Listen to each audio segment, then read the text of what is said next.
Friday, July 7, 2020. Coming up, a Roland Martin Unfiltered. Coronavirus infections continue to rise, particularly in the southern states, as the country continues its plan to reopen. We have the latest, plus the need for African Americans to participate in clinical trials. The Movement for Black Lives unveiled their demands for sweeping legislative changes today. We'll show you their announcement. Body camera footage shows an Orlando cop with his knee on a man's neck following a traffic stop over a damn seatbelt. In Indiana, a group of white men threatened to lynch a black man. Also, a black man jumps in to defend a black woman when she's attacked by a white guy. And in Philadelphia, black guy riding his bike, reminding people eating at a restaurant to put their mask on. White man pulls his gun out on the brother. Folks, last night we told you about drama at Ebony Magazine. Now Essence Magazine announced their changes following claims of mistreatment of black women. TMZ Sports TV show says they have cut ties with Robert Little of Black Sports Online after allegations of sexual misconduct. And Facebook met today with civil rights leaders about the Stop the Hate for Profit campaign.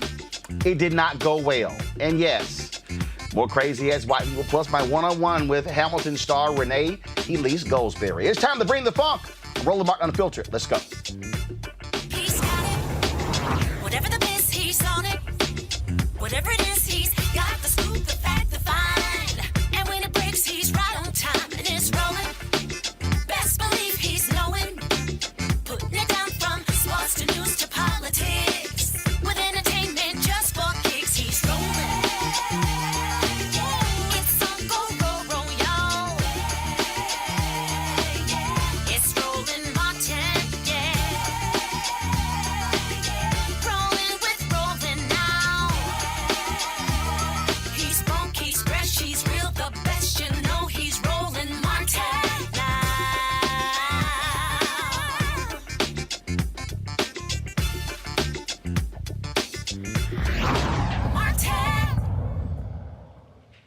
Coronavirus continues to have significant issues in this country, and New York Governor Andrew Cuomo, he tweeted this out, that if you're traveling to New York from the following states, you must self-quarantine for at least 14 days.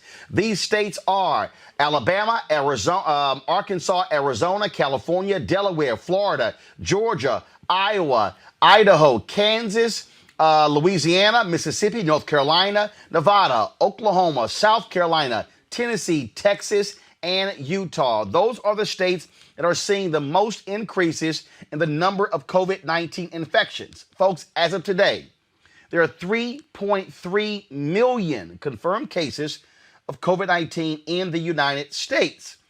First of all 50 states and 3 U.S. territories, more than 133,000 people have died from the virus. 908,000 have recovered. This is obviously still a significant health issue. Now, Dr. Anthony Fauci says we're knee-deep into the first stage, and medical organizations are working to develop a vaccine. Now, folks, what's also happening this year, when you talk about how folks are responding, this was a few moments ago, I actually tweeted this out, that just shows you the drama that we're dealing with, how people are responding. You got all these crazy white men who are losing their mind, yelling and screaming at folks in stores. You saw yesterday the white woman who was in Target who began to just yank stuff down from the shelves. These folks out here just flat out don't want at all to do anything. They don't want to put on a mask, even though health experts say the absolute best way to stop this is to wear a mask. If y'all have the video of that white guy in Florida in Costco, go ahead and roll that video, and I'll talk over it, folks. It shows you again the lunacy, the sheer lunacy of these people in terms of how. Watch this here. Turn it up. You're coming close to me. You're coming close to me. Back off! Threaten me again! Back the fuck up, put your fucking phone down! Okay, I want you to play it again from the top. He's angry. They're asking him to put a mask on. You're 6 feet away from you. You're harassing me. I'm not harassing you. You are insulting us. You're coming close to me. You're coming close to me. Back off! Threaten me again! Back the fuck up or your fucking phone down. Folks, this was yesterday right here in Philadelphia. Go to my iPad, folks. This guy named Jamie Atlick. Okay. So let me just set this all up. So what happened was they're at the row of restaurants. Okay. And black guy riding a riding a bicycle. He's riding by and he's reminding people sitting at these outdoor spots to wear their mask. This happens. Okay, okay, guys. Okay, I don't know why we're not getting the audio, so let's go ahead and get that fixed. I'm seeing right here that is showing up. So let's go ahead and get that fixed here, the video here. So it's crazy. So we have the audio, so we should be able to have the video. So let me know we can get that straight. But folks, this is crazy. This brother is just riding his bike. Do you have the video now? Do you have the video now? Okay. All right. So I'm trying to play this here again. So here we go. Here's the video. Now watch this.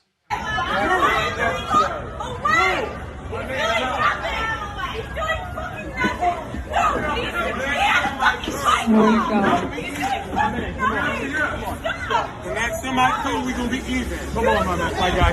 Then we can talk that shit. Sit down. Come on, man. Don't you dare. Don't you fucking dare. Track this guy down. His name is Jamie Atlick.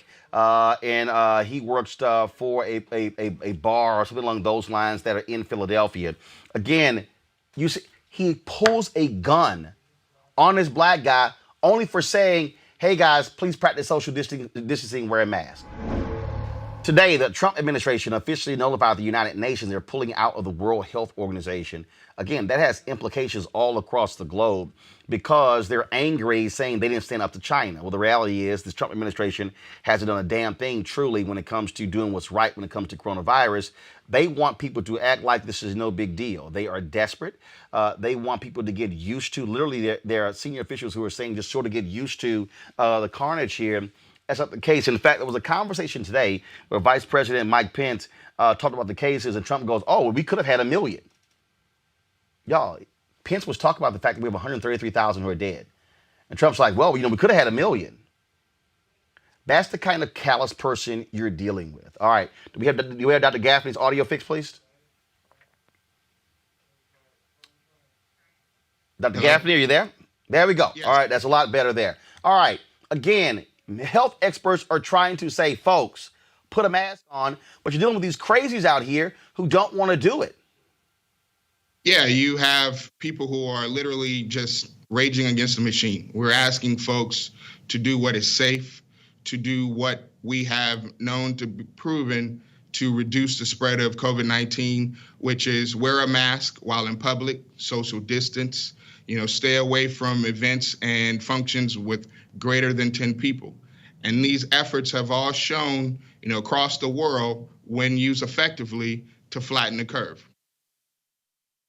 What's still amazing here, you have these politicians in these red states who don't want to do what's right. Now they are seeing the spikes. Texas Governor Greg Abbott, he was in a hurry to reopen. He ignored the advice of County Judge Hidalgo there in Harris County in Houston. He ignored what the mayor was saying, Sylvester Turner. He ignored what was being said by the county judge and the mayor in Dallas. And all of a sudden, spikes begin to go up. And then he starts saying, hey, he starts requiring everybody to wear a mask. This is the same governor who actually stood up for this white woman who owned a hair salon when the judge simply said, I need you to apologize for what you're doing. I mean, this is the craziness that we're talking about and we're dealing with. Absolutely. And so what this does, it distresses the medical community. You look at Texas Medical Center, one of the largest medical centers in the United States. There are no ICU beds. That's frightening. That's frightening for patients with cancer, for those who undergo any type of trauma, for little children who are getting chemotherapy treatments. I mean, you have such a large resource that is being drained because of politics and because politicians don't want to listen to the experts in this case for, a myriad of reasons. And when you play politics with people's lives, we all lose. So where are we going next? And again, how do you see this? You're there in Atlanta. The mayor of Atlanta, Keisha Lance Bottoms, and her husband, I believe, have tested positive for coronavirus. I mean, and look, she's taking lots of precautions, great health care.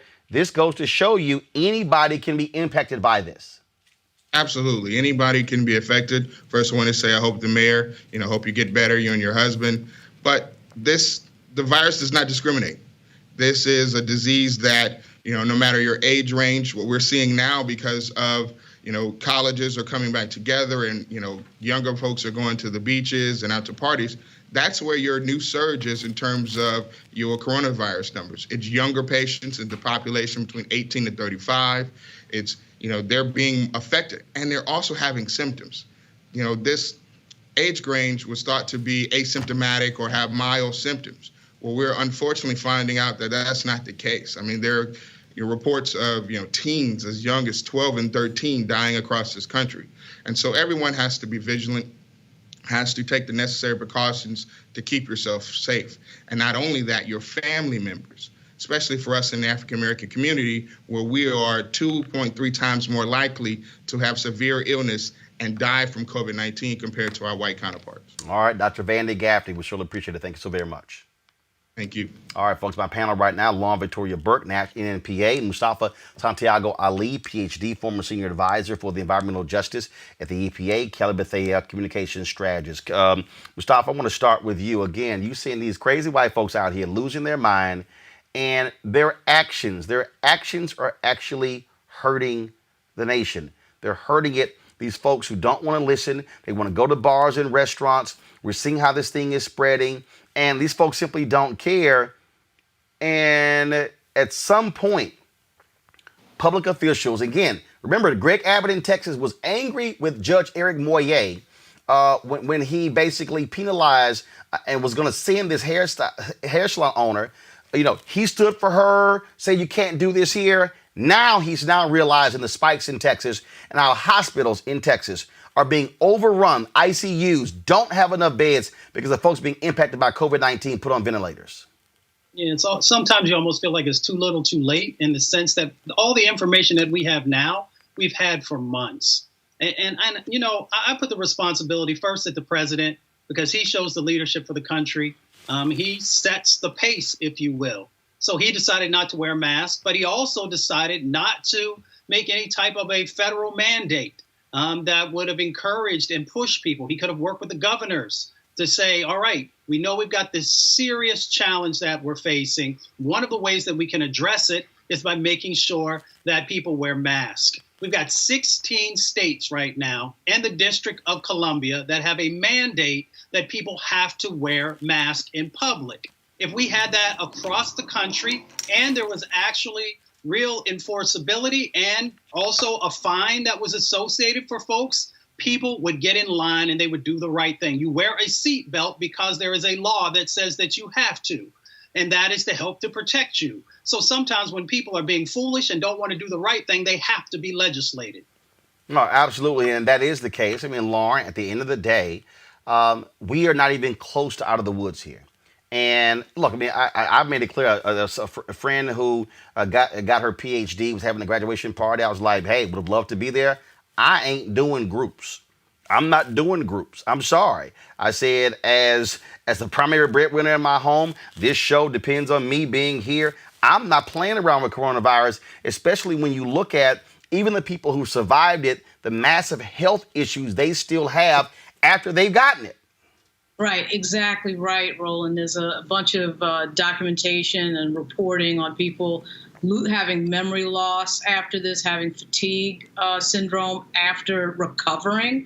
I mean, but, because we have a president of the United States, of course, who's showing absolutely no leadership when it comes to testing, when it comes to a comprehensive national plan, this is where we find ourselves. Unfortunately, he's being followed into battle by a bunch of Republican governors who tried to play this game of acting like nothing was going on. There was nothing to see here.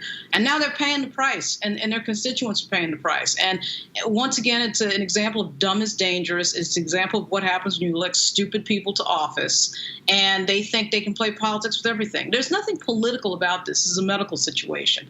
And yet they made it political. They made it about freedom. And remember, we had those dumb protests about, I want my liberty and I want my freedom and I want to be out. And so now we're getting the spike that Dr. Anthony Fauci predicted months ago. He predicted it months ago. There's nothing there should be nothing surprising about what we're going through right now, but unfortunately we are going through it because we have terrible leadership at the top.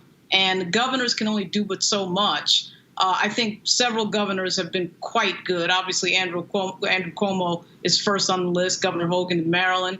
But you can only do so much without a real comprehensive federal push. And now we're seeing these spikes all over the country. What gets me, Kelly, is that you hear the people who say, oh, the media is making a big deal out of this with the numbers going up, but deaths are going down. But when you read the stories of the health issues people are having, diminished lung capacity, how you look at Scarface, who talked about both of his kidneys shutting down. Look, the doctor we had on yesterday who said, we don't know what this thing does to people's bodies. We can't predict where it's going. The Broadway actor who died yesterday, his name escapes me, 41 years old, perfect health, no pre-existing conditions. He's dead. And I've been following that particular Broadway star story. His name is escaping me right now as well, but I've been following it. He was in the hospital for something like 95 days or something like that. And over the course of time, it wasn't just the fact that he couldn't breathe. It wasn't just the fact that he was on a ventilator. His entire body was shutting down. They amputated his leg because they were trying to save his life. It wasn't just about the lungs. Like you said, nobody knows what this disease does. Nobody knows exactly the course of this disease. And if all you have to do as an American citizen is to put a piece of fabric over your face so that you don't have to have that same thing happen to you, I, for the life of me, do not understand why that is so difficult. The fact that people think that just because it doesn't happen to you right then and there, it is irrelevant, it just shows just how selfish Americans are and have been. This is nothing new. It just so happens that this issue, this pandemic, is illuminating the stupidity of so many American citizens right now. And the stupidity of American citizens right now is affecting not just the stupid ones, but the smart ones who are wearing the masks, the smart ones who are social distancing, the smart ones who are staying home and actually abiding by the smart politicians who have put in stay-at-home orders and social distancing mandates and face mask mandates. It's not hard. No one's taking away your liberty by putting a piece of fabric over your face. No one's taking away your liberty by saying, hey, don't be up under me if you're coughing. It should be innate. It should make sense to you, but it doesn't. And that's why we are the way we are right now. And the fact that the president of the United States doesn't understand that either, it is just beyond me. Well, bottom line is he doesn't really care. And that's part of the problem. That's part of the problem that we have. That's part of the problem that we have right now. And so we're seeing that whole thing happen. Now, folks, today, before it took place on the West Coast, the folks with the Movement for Black Lives, what they did was they introduced what they call the Breathe Act. And already, Congresswoman Rashida Tlaib of Massachusetts and Congresswoman Ayanna Pressley, Rashida Tlaib of Michigan, Ayanna Pressley of Massachusetts, they actually introduced that. The proposed bill would divest federal funds from incarceration and policing systems and invest in new community safety initiatives that will protect Black lives. And the announcement of the bill was made during a virtual conference hosted by Mark Lamont Hill, which featured Black Lives Matter co-founder Patrisse Cullors, Representative Tlaib, the mothers of Michael Brown and Eric Garner, as well as a short performance by John Legend. We shall overcome. We shall overcome. We shall overcome someday.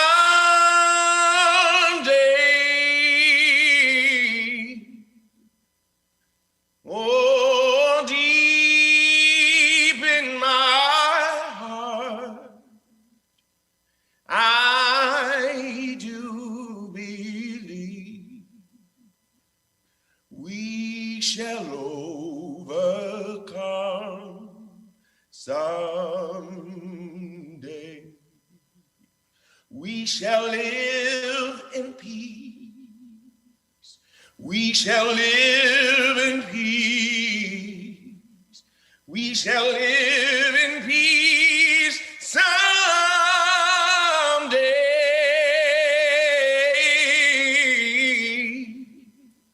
How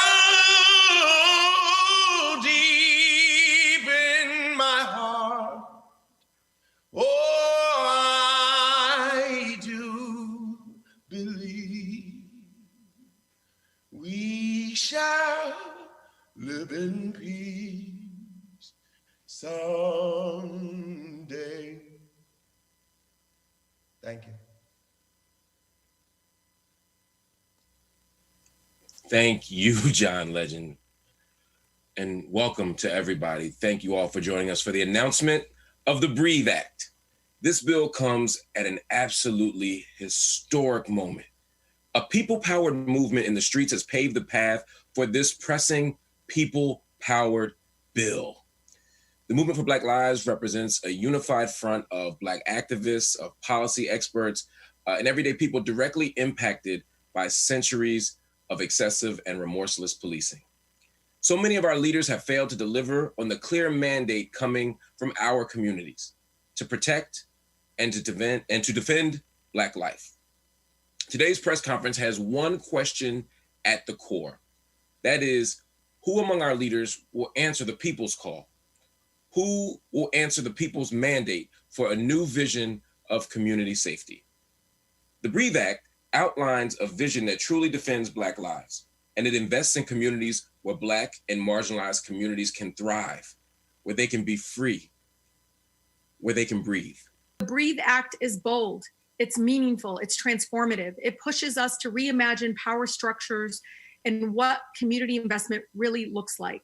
If we listen to our community members and leaders in the streets, we can start to envision through this bill a new version for public safety, a new vision for public safety, one that protects and affirms Black lives. I stand in solidarity with the leaders from Movement for Black Lives and with my sister, Congresswoman Presley, and with the millions of protesters demanding transformation now. When they shout, "Show me what democracy looks like," I can't help but think that this is exactly what democracy looks like, a people-powered federal bill that responds to the work and mandates of local communities across the country. So I invite my colleagues, my fellow Congress members, to join me and other legislators in taking this very bold step towards a just future. At the core of the Breathe Act is what become clear to many of us. Policing, as we know it, needs to be drastically less powerful. I urge our leaders to be bold and courageous in this moment. For over 4 decades, the federal government has poured billions of dollars into police departments. Federal dollars have incentivized arrest, jail and prison construction, and the militarization of constantly growing police forces. And the truth is, all these resources spent have not made us safer. We cannot innovate new approaches to safety and accountability. We can innovate new approaches to safety and accountability that better serve the needs of the people without creating massive gaps in our crisis response, without traumatizing and decimating communities. The Breathe Act gets us closer to justice. Now, the Breathe Act is in honor of those who have lost their lives to police brutality. Let's go to our panel. Lauren, I'll start with you. Obviously, we had the Democratic bill that was passed in the House that's now sitting in the Senate. Now you have, of course, the Senate bill that failed. Okay, so what does this bill actually do? Is it broader than the House bill that's already been passed? It's broader than the House bill, but I really think this entire thing, frankly, is a whole setup for next year, because it's unlikely that anything comprehensive is going to pass in the Senate, as we all know. And, not to say that these people are sitting down, doing a head fake. I think they believe that something will pass and they're working for that, and that's fine. I'm just saying that I think that the likelier scenario is that you have a new president of the United States and that you have an actual chance to really have some real serious reform. I mean, if you can't get it in this moment, when can you get it? But the But the answer to that question, unfortunately, is you probably can't get it in this moment because Mitch McConnell is not going to allow it to happen. So real, true reform that involves things like taking immunity away from police and those things that we know would enact a price on people who kill people on duty and think that just nothing is going to happen with them, to them. That is a major piece that I think clearly has to be a part of this, and it is a part of this. So obviously the funding issue, the money, that's when it gets real. I mean, you can see that from what we see policy-wise around this country with regard to monuments and symbols and things that are not related to cash. The thing that I always look for is the money. In a few days, there is going to be a briefing on the entire issue of police reform by members of the CBC, which is going to be off the record, but I'll be a part of, and I'll know more of the details about exactly what's going on behind the scenes, because what you see out front at press conferences, as you know, Roland, and what's going on behind the scenes is two completely different things, as you know. So we'll see in the coming days whether or not this has any part of this has any real serious chance of becoming federal law. And of course, what you have to deal with here, Mustafa, and that is, okay, they're presenting this. Where does it go? Does Speaker Nancy Pelosi endorse it? Do they move it forward? Does the House Judiciary Committee, do they actually take it up as well? So you can introduce a bill, but the question is, will it begin to gain some movement? And will the movement for Black lives go to the streets and reignite protests saying, consider this bill? I think the latter is definitely going to happen, and I think it's going to play a role in the election as well. And I also think that this is a template. You know, this is an important one that I hope gets passed, because we have to be focused on moving our most vulnerable communities from surviving to thriving. But this is also an opportunity for the states to take a look at what's being proposed here on the federal level and to make some decisions themselves about the elements that they can begin to incorporate. And of course, we've seen since the Black Lives Matters has continued to grow that there are states and local municipalities that are beginning to, do better, if you will. Lauren hit it on the head too, because this is about money. Most folks don't really understand how much money we are talking about in relationship to policing. And it goes back to the Reconstruction era, where you had to snatch people off the streets, where we had these police departments and others that were put in place, the sheriffs and everybody else, to keep Black people in line, to put them into the prison system. So you got that free labor again. So all that dynamic is now just moved forward to the time period that we're now living in. And people need to be honest about that so that folks understand the totality of how much has been going on in the past, but how also those dynamics are playing, forward today. If you think about some of the militarized weapons and some of these armored units that are moving into, our policing, there's huge amounts of money, and there are very powerful people who are a part of this, who are making, a tremendous amount of money. So let's not just focus on these police departments, also focus on the people who are literally making billions of dollars off of what is going on. Kelly. No, I echo the sentiments of both of my colleagues here. I do think that what the congressmen are doing specifically is to set up for next year, no matter what happens, who is in office, because I sincerely doubt that anything is going to get passed right now in the middle of an election year.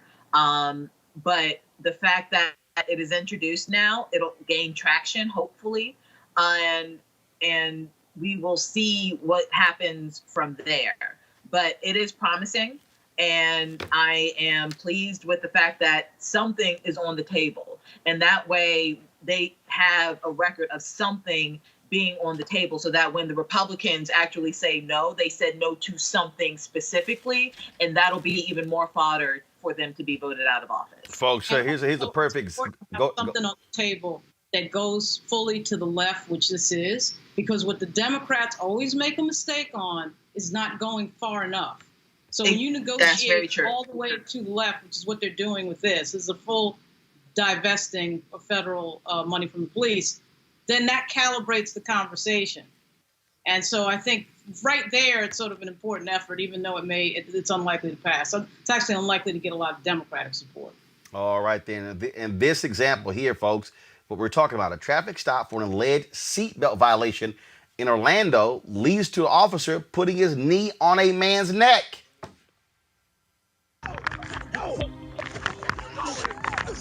Please, man. Hey, man, why y'all no, can you go, man? I can't even breathe. I got asthma, yo.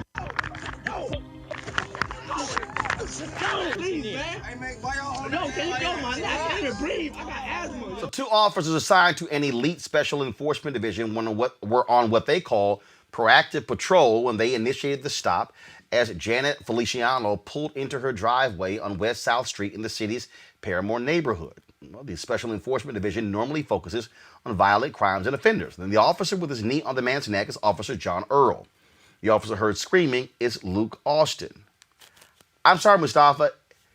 We go from a seatbelt violation to that type of arrest. Again, you have to ask, seriously? It escalates to that? We see these trumped up charges all the time where, officers will, we remember in the 50s and the 60s to today. Oh, so you had a broken tail light. Well, how's that possible? Because I looked at my tail light and it wasn't broken. Well, that's the reason that I pulled you over. And now I need to search you. I need to search your car. So they utilize these tactics all the time in certain communities. So again, if you are a unit that is supposed to be focused on violent crime and you're pulling somebody over for a seatbelt violation, then we know that there is something amiss in what you are sharing with the country. And thank goodness we now have these videos that show these actions that are going on. And then I'll just put on my public health and environmental hat real quickly. We got 24 million people in our country who are suffering from asthma. So each time that you put these types of actions in place, you're literally almost taking somebody's life. It's a seatbelt. And again, what precipitates a seatbelt violation that escalates to this type? This is why I keep saying, Lauren, these cops have got to learn to de-escalate situations. Well, I think the bigger discussion there is we have to get to a point here we have fewer stops and fewer contacts made by police, and police are not as part of everybody's life as they are, because unfortunately with policing, it's like when you're a hammer, everything is a nail. And so when you're a hammer, you're looking for something to hammer. So, these departments that have all these police and keep hiring, there's stats now coming out where you have jurisdictions where the crime rate is going down, but the number of police hires are going up and the budget for police is going up. It's like this automatic pilot thing, and it's become such a part of our society in the United States that we feel, you see the resistance to any change in the budget, to any change in policing. And when you look at the crime stats, particularly for violent crime, it has been going down. And in some major cities, it's at its lowest point in like 3 and 4 decades. So then why do we have, all this policing? But the number of stops, which of course in a lot of jurisdictions tends to be disproportionately African-American, what that shows you is that, you get these interactions that escalate for absolutely no reason, and in some cases lead to violence. Kelly? No, I agree. Your initial question of why it's just a seatbelt, it's something minor. It's not about the seatbelt. It's not about why he was pulled over. He was Black, period. And this is why the Black Lives Matter movement is in existence, because Black lives in this country do not matter. And all we're trying to do is get people to recognize our humanity and to matter. Just matter, bare minimum. Just recognize that I'm a human and that I matter. That's it. So the fact that police officers do not agree with that sentiment, that we matter, they do not agree with that. That's why this keeps happening. It has nothing to do with our laws and our legislation. It has everything to do with our history and our pattern of behavior towards Black people. Legislation can fix that to an extent, but ultimately it has to deal with the innate behavior and culture of this country, because racism is America. And the sooner that we can realize that, the sooner Black lives actually can matter. But right now, this is what we're going to see until that happens. Folks, law enforcement is investigating an alleged attempted lynching of a Black man by a group of white people that happened on July 4th in Indiana. Vaux Booker was on his way to watch a lunar eclipse at Lake Monroe when a group of 5 white men with Confederate flags accused him and a friend of trespassing on private property. Booker was attacked, beaten, and pinned to a tree. The group threatened to lynch him. Booker posted the account of the assault on his Facebook page. Folks, it is shocking and stunning to watch. So just warning you in advance. Look at this. Stop, let him go. You're causing more problems. You are so. You're doing this. Stop, let him go. I am not. We're just trying to get out of here, guys. We're just trying to get out of here. Let him go. Let him go. I don't care. I don't care. He can attack whatever he wants.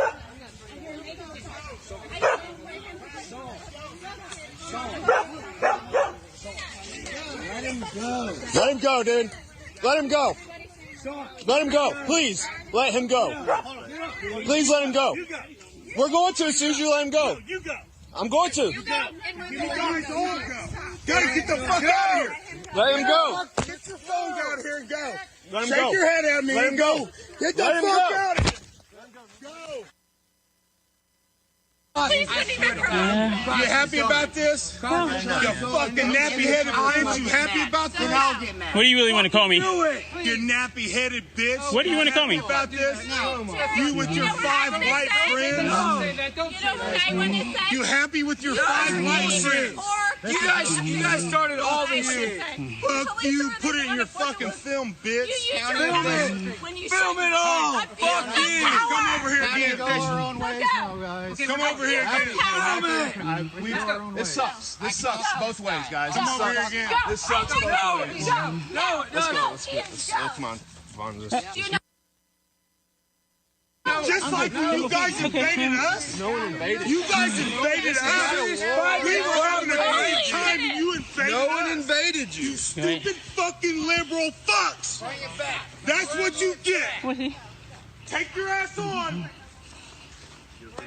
I'm fine. Are you okay?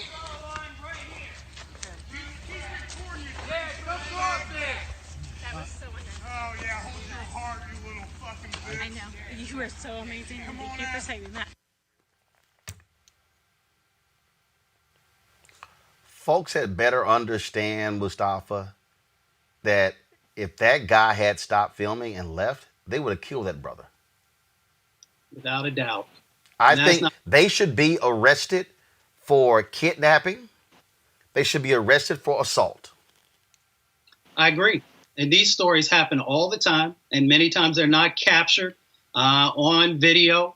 You know, everybody knows now I'm at the National Wildlife Federation and, you know, deal with all this public land stuff. And one of the things that I've shared with folks is that, you know, for many folks going out into the forest, into the woods, into public lands, into the mountains, you know, it is unsafe for folks. So we have to create a safe space. And that means that there has to be accountability in the law when people do these types of things. If you are impeding someone from moving, you know, you are breaking a law. Now, if you want to say that somebody came onto private land, then you ask them to go back onto whatever that public land might be. But you have no right to put your hands on folks. And, you know, we continue to allow these types of behaviors to happen. And a part of this story also is the DNR officers as well, when they came and actually interviewed what was going on and then decided not to take it to, you know, another level and to work with the local police department and others to make sure that the right types of things were being captured in the legal process, if you will. They need to go to jail. Pure and simple, Lauren. Well, obviously there should be some sort of arrest for assault. It's all right there on tape. You know, it just brings to mind once again the power and the importance of this thing right here in my hand. I mean, if it wasn't for that, I don't know where we would be exactly. We wouldn't even be talking about police reform right now, and we wouldn't be seeing half of these things that happened, and we'd be still in this zone where we relay these stories. We've been relaying these stories forever, and nobody has ever believed African Americans when they've told these stories. And now that we have the cell phone camera, the power of social media, this is where we find that, you know, this is one of my sort of odd worries, is that when you don't have something on video, will anybody actually ever believe you? But when I think about this moment, particularly with regard to police reform, I think about the fact that Malcolm X was talking about the same thing over 40 years ago. I mean, there really isn't any difference other than the fact that we do have video proof of it. Even with video proof, no arrests. It's pretty amazing. Speaking on video, a white man attacked a black woman who was not happy about his girl spitting on her. He wasn't prepared for what happened next. The law's gonna protect them anyway. Come on. She spit on him. She's about that. She gonna spit on him.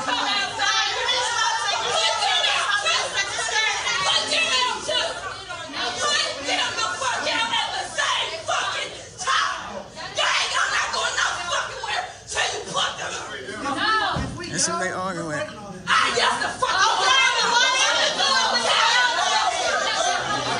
Neil Center.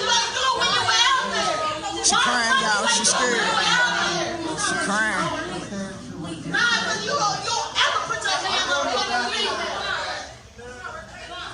Come outside, nigga. Come outside. I don't give a fuck about none of that. Come out. I'm not with you. You don't ever do that shit thinking nobody ain't ready to do something to you. Nigga, step out these goddamn doors. They scared. They don't want it. They don't want it. They don't want it.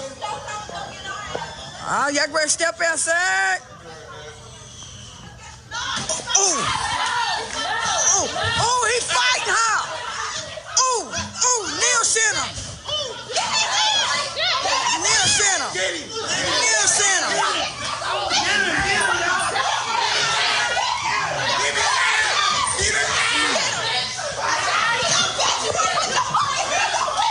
Oh, she spit on him.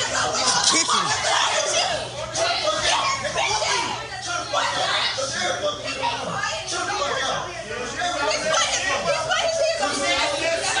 Neil Center. I know my mom in real life. Wait, Dio.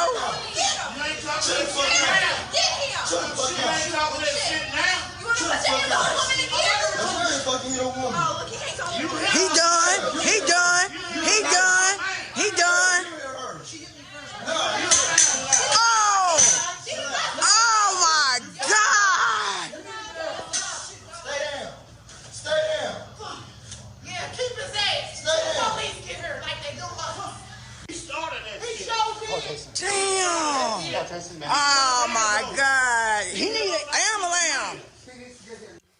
He need an ambulance. So his girlfriend, the white woman, spits on the sister, and this whole thing erupts. They might want to hire them some new security guards, because them security guards wasn't doing a damn thing, Kelly. The security guards were outside. That was a tiny security guard. And I don't shame bodies and strength or whatever, but, you know, balance is necessary sometimes, and that clearly wasn't the case here. I don't have not nary a problem with that man getting his ass beat and he's on the ground. Do it again. Because for what? Like, why were you even in her vicinity? You had every opportunity. Like, you were at the door. You could have left. You could have de-escalated the situation and just left. But no, you thought that you had something within you to actually go out there and hit a woman who did nothing to you. You deserve to get your ass beat. Good riddance. I keep trying to tell folks, Mustafa, act a fool. This stuff gonna happen. I keep trying to warn these people. Black folks not taking disrespect anymore. We believe in the lessons of Martin Luther King, and we appreciate that, nonviolence. But if you put your hands on us, we're gonna take your hands off of us and give you more probably than you had intended to receive. You know, they say it ain't the size of the dog in the fight, but the fight in the dog. So not only, and it was interesting also, so let me say this, because the security guard, the little small sister, he even swang on her. And then the brother jumped in. And the dude was bigger than the brother, but the brother was like, you know what? You're not going to disrespect our sisters. You're not going to spit on us. This is not 1940, 1950, 1960, 1970. If you decide that that's the type of behavior that you want to utilize, then we're going to give you some act right. Equal rights and equal lefts. Lauren, that's what happened. Lauren? Yeah, all I can say is It reminds me of the Mike Tyson quote, everybody's got a plan until they get punched in the face. I mean, that's basically, it's sad to see the amount of anger that we see in some of these videos. People just angry about various things, some petty, some not petty. And I know that obviously these videos are not a full representation of 360 million people in the United States, but it's amazing how, how something can just like escalate out of control. But, if you want to fight, you better get ready to, if you're going to start a physical altercation with somebody, you better be sure of yourself. You better be sure you're the person in the room that's going to win. He picked the wrong person out in the bar for the bar fight on that one. All right, folks, there are always the online ads that are put out all the time that very much target the Trump administration. There's a new batch dropping every day. So here's what dropped today. We'll come back and discuss with our panel. Watch this, y'all. I know so many Americans are suffering loss of a loved one, suffering economic hardship. The country is crying out for leadership. Leadership that can unite us, leadership that brings us together. That's what the presidency is, the duty to care for all of us, not just those who vote for us, but all of us. But I promise you this, I won't traffic in fear and division. I won't fan the flames of hate. I'll seek to heal the racial wounds that have long plagued our country, not use them for political gain. I'll do my job and I will take responsibility. I won't blame others. I've said from the outset of this election that we're in the battle for the soul of this nation. What we believe, and maybe most importantly, who we want to be, it's all at stake. We stand together, finally as one America, we'll rise stronger than we were before. I'm Joe Biden, and I approve this message. For the first time in our memory, many Americans are asking, does history still have a place for America? There are some who answer no, that we must tell our children not to dream as we once dreamed. Together, tonight, let us say that America is still united, still strong, still compassionate, still willing to stand by those who are persecuted or alone. For those who are victims of police states or government-induced torture or terror, let us speak for them. I believe we can embark on a new age of reform in this country that will make government again responsive to people. We can fight corruption while we work to bring into our government women and men of competence and high integrity. Tomorrow, you will be making a choice between different visions of the future. Are you more confident that our economy will create productive work for our society? Or are you less confident? Do you feel you can keep the job you have or gain a job if you don't have one? Are you pleased with the ability of young people to buy a home, of the elderly to live their remaining years in happiness, of our youngsters to take pride in the world we have built for them? Are you convinced that we have earned the respect of the world and our allies? Let us resolve tonight that young Americans will always find a city of hope in a country that is free. And let us resolve they will say of our day and of our generation that we did keep faith with our God, that we did act worthy of ourselves, that we did protect and pass on lovingly that shining city on a hill.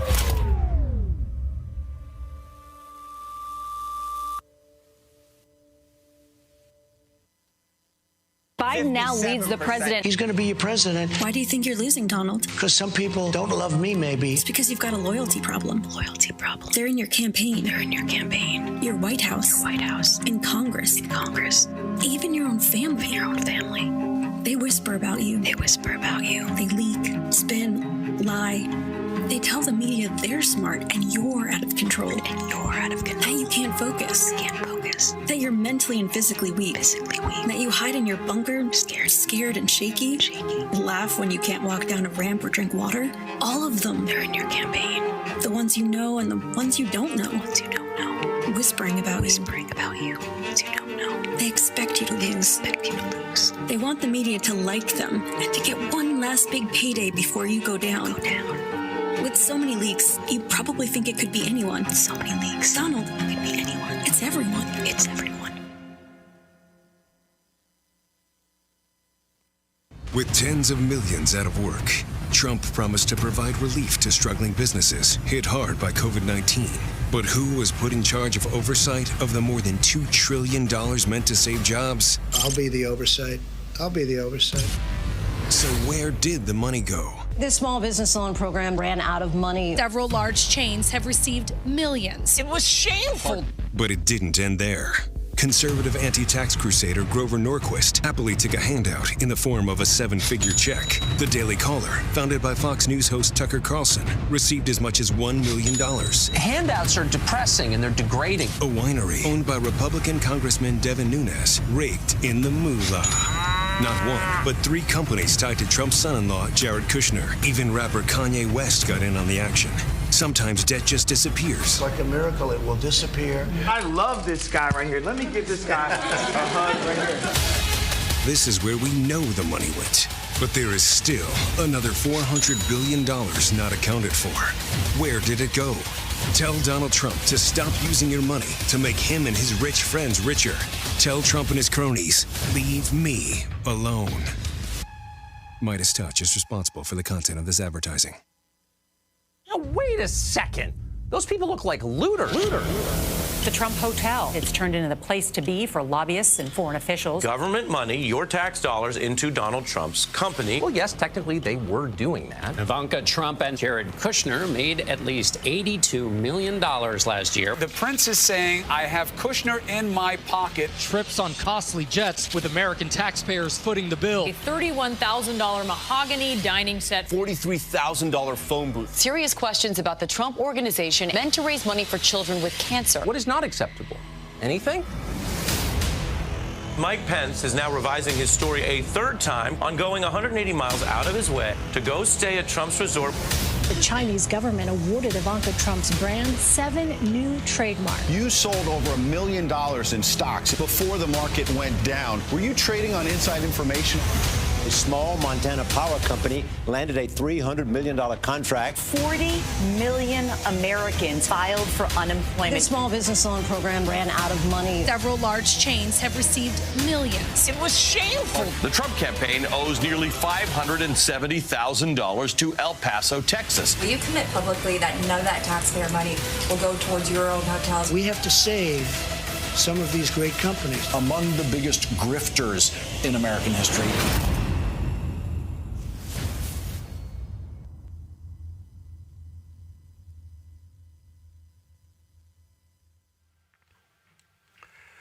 Well, Lauren, I got to say, Republicans who hate Donald Trump, they know how to do ads. That one using Ronald Reagan's voice, attacking Donald Trump. Damn, that was good. Yeah, that was particularly good because it brought up the issue of conservatives who always want to argue for less government in your life until it's the police harassing African Americans. Then suddenly we don't believe in less government. And, you know, the beauty of so many of those ads is that all you have to do is roll tape. You don't really have to come up with any concepts. You sure as hell don't have to make anything up. You just have to deal with straight reality. Just rolling video, just quoting what people said, saying what happened, saying how much money disappeared. It makes it easy. I mean, that's the best thing about the ads is that it's all true. And what's happening, Mustafa, it is really getting to Donald Trump. It's driving him crazy. You look at his poll numbers. He's flailing. Now, of course, he is fixated on the Confederate flag, attacking NASCAR and Bubba Wallace and Confederate statues. Now, of course, I saw a story where these White House insiders are troubled with Trump going so hard to racist language. Here's my whole deal. Well, if y'all are bothered, quit. Publicly resign and say this is not tolerated. In fact, I'm gonna try to find it. That was a woman who worked for the South Carolina GOP. I'm gonna try to find it. And someone shot a photo where she walked up to Senator Tim Scott and quit. She said, because I cannot work for a party that is led by a racist. I'm gonna try to find it, but that's what you're dealing with. Well, I resigned because I couldn't work for a party that I knew was going to kill black folks and brown folks and low-income white folks and indigenous folks.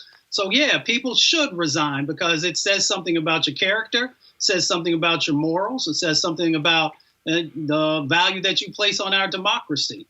You know, and the president, I hope he does get upset because he continues each and every day. So racism has always existed, but he continues to pump it into the veins of America each and every day. And people get addicted to that racism because they see him doing it, saying it. We saw what he did on July the 4th out at Mount Rushmore and in almost every one of his additional speeches. So people just need to also understand a while ago, there was something called the Barbarians at the Gate, very focused on, the resources and the money and how people are padding their pockets in this administration because they understand. They watched what happened in South Africa. They knew change was going to happen in our country. So one of the ways that you hold on to power is to make sure that you're holding on to the wealth and expanding your wealth. So people should understand the game that is going on. Trump wants to cause chaos. He wants people to get, all of these various racialized types of things all flared up. And when he can do that, then the sleight of hand happens. That's when they can manipulate policy. That's when they can reach into the till and continue to pull and pull and pull so that when their time is up, that they feel like they'll still have power. In fact, I did find that this woman named Lisa Marie. This is the tweet right here. Go to it. This is the moment last July when I told Senator Tim Scott that I was resigning from South Carolina GOP because I believed Trump to be a racist. I have not one regret.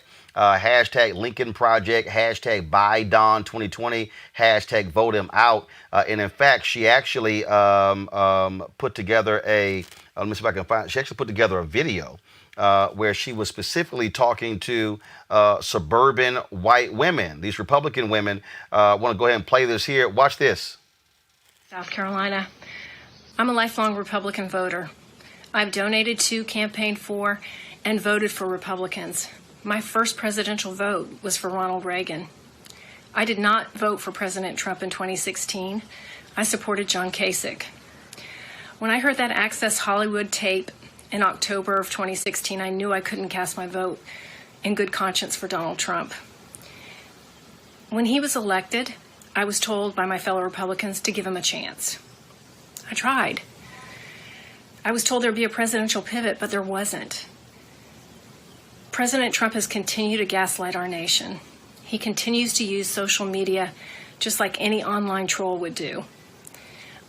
On his watch, our national debt has increased over $6 trillion just in 3.5 years. Our annual deficits exceed $1 trillion. And most recently, this administration had my daughter's friend, who was peacefully protesting before curfew, gassed and shot at in Lafayette Park. As a mother, I was outraged. As a citizen, I'm disgusted. People keep saying that suburban women are going to change this election. I'm one of those suburban women. I'm going to vote for Joe Biden, not because I'm a Democrat. I'm voting for Joe Biden to restore decency in our nation. I hope you'll join me. Kelly, when I interviewed John Ward for his book, The End of Camelot, and he talked about that the 1976 campaign when Jimmy Carter was elected. Jimmy Carter ran on this notion of decency and character. I said then, that was December 2018. And I said then, this is how Democrats should run against Donald Trump. Now, I am not falling for any polls. I keep telling people, ignore all of these polls. But the reality is this here, and you see this in election after election. You are seeing people who say, I cannot support this man. That can be a difference maker. And when you have white women like her, again, he got 53% of white women in 2016. I said, well, after he won, if Donald Trump loses 5 to 8% of those white women and he only gets 45%, he loses in 2020. No, I completely agree with you on that. This election, I would venture to say it's not even about decency anymore. It's not about morals anymore. It's just the fact the bar has been set or lowered so low in terms of the standard of what a president is supposed to do that we just need someone to raise it back to where it was. Now, you can call that decency, you can call it morals. I just want the bar raised again. And that's why a lot of people, this woman included, is voting for Biden, because Trump has just obliterated the bar in the worst possible way. He has done everything in his power to kill Americans, especially when it comes to his response to COVID-19 pandemic. When he, in 2016, was talking about draining the swamp, he wasn't talking about administrations. He was talking about American citizens. He was talking about the U.S. He was talking about us. And it is made apparent by his attitude, by his tweets, by his policies and lack thereof. It has been made apparent through his response to this pandemic. It has been made apparent through his voter base. And as a result, the bar is just gone. And all we need Biden to do is to make a new bar, frankly, and then raise it. Because right now we have no bar. Because it's just a new low every day with this man. And American people are tired. And if they're not, they should be. Gotcha. Absolutely. And so this is, again, what folks should be really paying attention, looking out for as we talk about what's about to be happening in this election. And folks, we're going to keep showing you these ads. I mean, they're dropping these things like Tupac dropped mixtapes. So we're going to keep showing you as many of these as possible. I do want to go to, before I go to a break, I want to go to this next story. Actually, I'm going to go to a break, then I'm going to come back. First of all, the second half of the show, we're going to talk about civil rights groups meeting today with Facebook. Did not go well. 2, we're going to talk about Essence Magazine having some managerial issues where black women are saying they're not being respected. And Black Sports Online. The brother who runs that, he's out of a job at TMZ because of sexual misconduct allegations. And we also talked with one of the stars of the Hamilton Broadway production, Renee Elise Goldsberry. All of that next, right here on Roland Martin Unfiltered. You want to check out Roland Martin Unfiltered? YouTube.com/Roland S. Martin. And subscribe to our YouTube channel. There's only one daily digital show out here that keeps it black and keep it real. It's Roland Martin Unfiltered. See that name right there? Roland Martin Unfiltered. Like, share, and subscribe to our YouTube channel. That's youtube.com/Roland S. Martin. And don't forget to turn on your notifications so when we go live, you'll know it. All right, folks, last week issues at Essence Communications where, of course, a group of black women wrote an open letter. It was an anonymous letter that they actually posted on Medium, talking about what they felt things need to be changed. It was signed by Black Female Anonymous, a group of women who work at Essence and former employees. Now, what ended up happening was they made a number of demands, including 4 top executives to step down or step away. Well, Essence, what they did was they named Carolyn Wanga as the new interim CEO following the June 28th publication of an open letter, again, which they cited allegations of mistreatment and abuse of black female employees by the company's owner, Richelieu Davis, as well as former CEO Michelle E. Banks, as well as Mona Liu, who was the top editor or chief content officer, and also another top executive over the festival. Now, here's what has happened. Richelieu stepped away from day-to-day running of Essence Magazine. Carolyn Wanga, as I said, she is going to be the interim CEO. Now, Michelle E. Banks, Essence made clear that she had no managerial role since stepping down as a CEO several months ago, although she's on the board of Essence Ventures. Now, also, Mona Liu, again, she also has stepped away, and they also announced that Joy Prophet was taking a job with another company, and that was already done before all of this came about.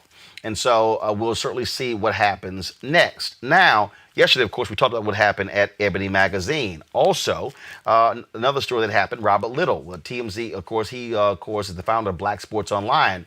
Well, he had a role on this TMZ sports show. They announced today that they have cut ties with him after allegations of sexual misconduct surfaced. And of course, TMZ, that show airs on Fox Sports 1. Former BSO female employees claimed that he harassed them, requested sexual favors, and made inappropriate comments in the workplace. He later issued this video. All right. So first off, let me say this.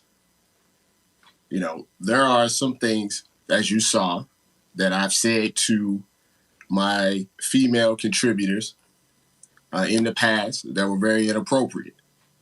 It's inconsiderate, and they were flat out wrong. And for that, I apologize for that, 100%. I was totally wrong with that. I shouldn't have let it happen. I shouldn't have said it.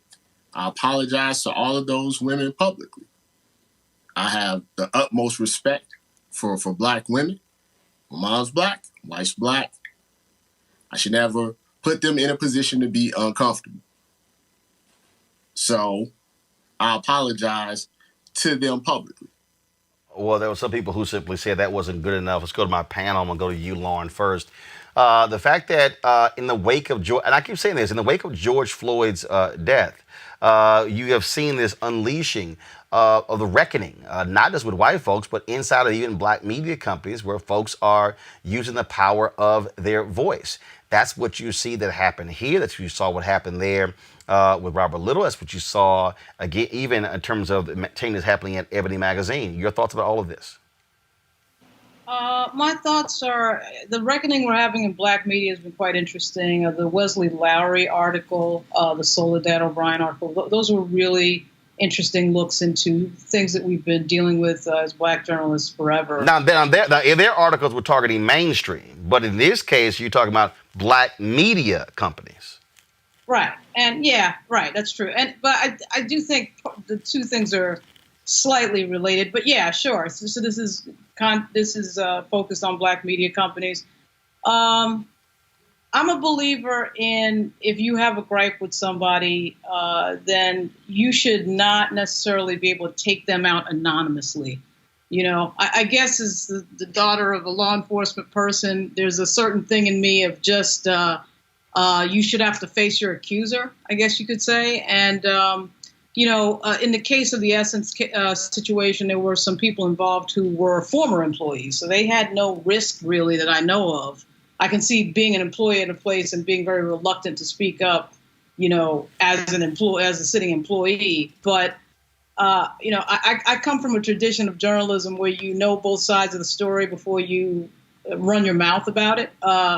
And it's not that I don't believe that these things happen, because I know damn well that they happen. I've worked in media for over 20 years, and the Ebony example, the Essence example sounded like not just sexual harassment, but it sounded like crazy bosses, which when you work in television, you get very used to. You get very used to abusive, crazy people, and I do think there's something to be said for not getting used to that. But at the same time, I'm a believer in knowing the details of what happened. I mean, I know Ed Henry, and I know, again, this has nothing to do with Black media. Ed Henry got fired last week. I know him a little bit, and I know that obviously we're living in a changing world, but I have absolutely no idea what the allegations are in detail. And without knowing that, I just choose not to say anything until I know. Because I've seen it happen where, you hear one version of a story, you hear one side of it, and then you know nothing about the other side, then you find out something later. And when people are anonymous, I just want to know more about the story before I say anything. Well, what you have, what jumps out here is that you had employees at Essence who felt they couldn't go to HR because, according to this letter, the owner's wife was over HR. And so now you're seeing here these level of changes taking place, Mustafa. And again, what it speaks to is that, first of all, media, for the longest, nobody reported on media, but here are people who are gaining their voice, who are saying, we want to see changes, and these companies are paying attention. Yeah, I mean, when we talk about structural changes, structural inequalities, that is internal also inside of our own communities, inside of our own organizations, inside of our own businesses. So that means that when we see bad management practices, they have to be called out. If we see sexism and racism happening inside of our organizations, if it's a Black organization or if it's a multicultural organization, it has to be addressed. There's a culture shift that is happening. Old bad behaviors will no longer be tolerated. And in many instances, you will lose your job. You will lose the support of your membership base. You will lose advertising if you don't address it. Kelly. Get sued. I find it interesting how, with the Me Too movement, when women were coming forward anonymously, by and large, we trusted that account. And as the court of public opinion, we moved forward accordingly. However, when it comes to our own Black women coming forward anonymously for good cause, we all of a sudden have questions. And I want to challenge the thought that I believe I heard Lauren say earlier, that it was implied from what I heard that we should be used to crazy bosses in the journalism space. And if I'm incorrect, I stand corrected. But as someone who has been in the journalism space, as well as the legal space, as well as the corporate space, who has had a slew of crazy bosses, there should be no reason at no point in anyone's career that you should be disrespected for the purposes of just being disrespected. I don't care who you are. I don't care how much tenure you have. I don't care what your influence is in the industry. I am still a human being. I am still at work, and I still have a sense of dignity and integrity about my work and myself, such that you need to recognize that and address it accordingly. So when I heard that, when I read the article, because I did read the article regarding the women of Essence and their complaints about the workplace. I've been in workplaces like that. And I understand why they came anonymously, because the power and influence that Essence has within the media industry at large, specifically the Black media industry, it would not surprise me that if they came forward with their full names, that they would be blacklisted throughout the entire industry. And that's why they became anonymous. That's why they went to Medium anonymously and voiced their opinions and their complaints and their concerns regarding what was going on in the workplace. So I don't have a problem with what happened. All I have a problem with is what's going to happen if it's not addressed correctly. Lauren? Yeah, so what I said was, I'm not making any argument that anybody should put up with abusive behavior. I'm just making the point that I'm one of these people. I know this is old-fashioned. I'm one of these people who wants to hear all sides of the story before making a judgment. It had nothing to do with Black women or white women. I was saying that when it was Christine Blasey Ford that came out of nowhere. I was on, in fact, Roland's show and said, we need due process, and had the panelist next to me say, he doesn't deserve due process. We know what happened. Well, we don't know what happened. I mean, well, do you want all sides of the story? My belief is that... Well, hold on, wait. Lauren finished and Kelly. So this is not a commentary on the Black women of Essence, because I have no doubt, as somebody who's worked in media, I have no doubt they're probably accurate. Certainly the way that the three people immediately resigned would indicate that as well. I'm just saying that with that package that we just saw, the fella, Robin Little, everybody, I'm just a believer in believing both sides. I would also say this. Increasingly, we live in a culture where people seem very sensitive about, like, everything. And I don't mean this, and when I say everything, I'm not talking about sexual harassment. Sexual harassment is inappropriate no matter what. I'm talking about people who think that criticism in the workplace is somehow now a hostile work environment. Like, if I tell you that you're not doing your job correctly, now that's a hostile work environment. I've seen that. And I do think to some extent, particularly in the space that we live in, media, sort of an artistic space, journalism, you're going to have arguments, you're going to have disagreements, you're going to have times when people raise their voice a little bit. Again, I'm not talking about sexual harassment, okay? That's inappropriate no matter what. I'm talking about when people disagree and have some sort of an argument. I've seen it where people have used that as the vehicle of, oh, now I'm in a hostile work environment and now I'm going to make you pay for it. And a lot of these companies are having to let people go, quite frankly, to avoid civil litigation. Now, obviously, for the sexual harassment space, they do have to let these people go because they're going to get sued. But it's starting to creep into sort of other topics as well. Kelly, go ahead.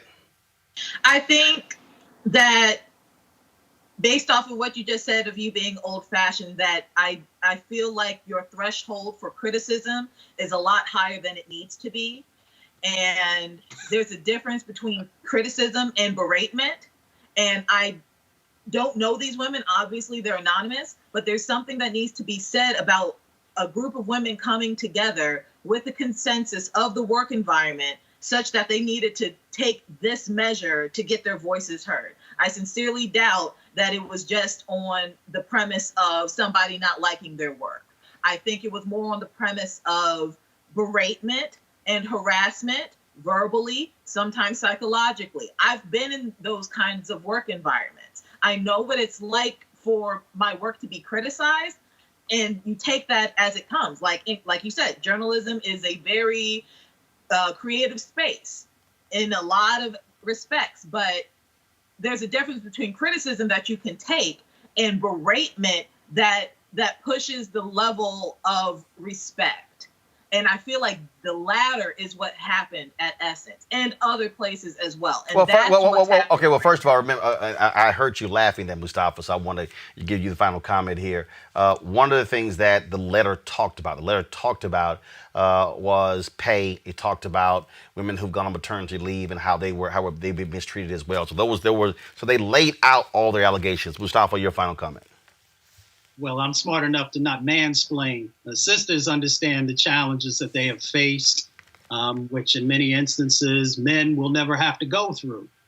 So I think that, we just need to make sure that we're honoring each other. I think there's a way that you can provide corrective criticism that is also tied to whatever the skill sets, training, whatever it is that folks might need.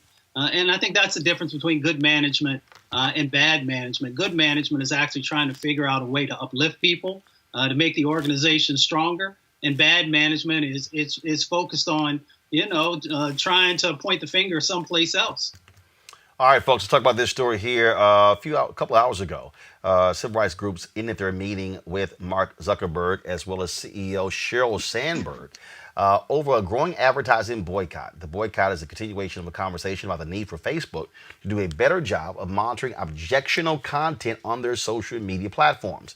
It was launched 3 weeks ago, and the Stop Hate for Profit campaign has forced Facebook to deal with the role it plays in spreading white supremacy and systemic racism. And the organizers include the Color of Change, the NAACP Legal Defense Fund, and the Anti-Defamation League. They have asked Facebook to submit to independent audits of hate speech and misinformation, remove all hate speech and hate groups, refund corporations when ads appear next to hate speech, and hire a civil rights executive to scrutinize products and policies for discrimination and hate.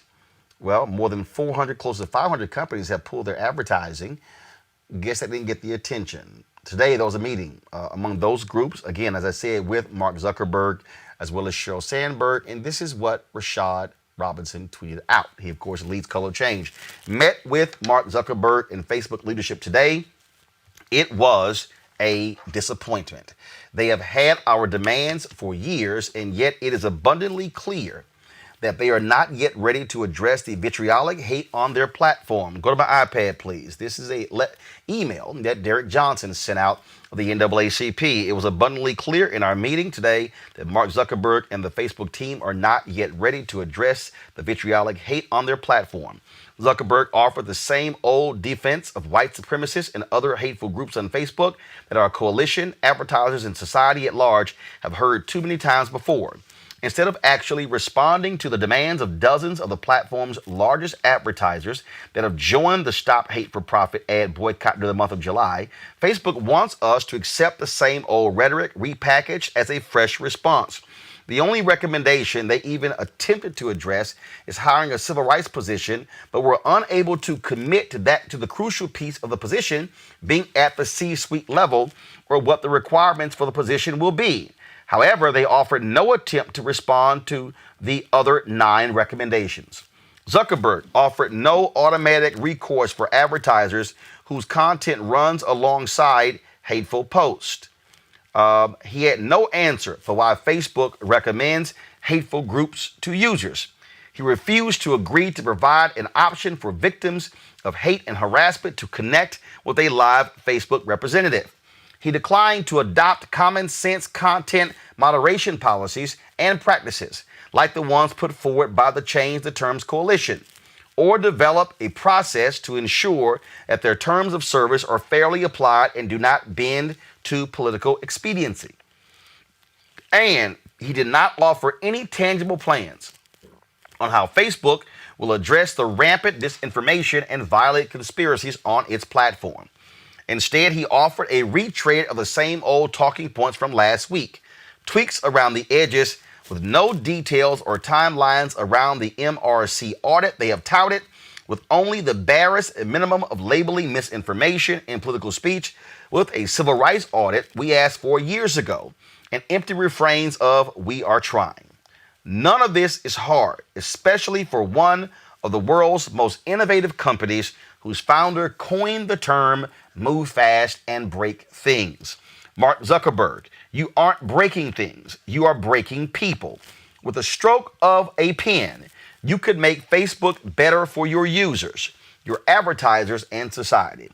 We hope that you continue thinking about the consequences of what you have wrought and come back to the table soon with real change. Signed by Derek Johnson. Now, Mustafa, here's the thing that's really the issue here.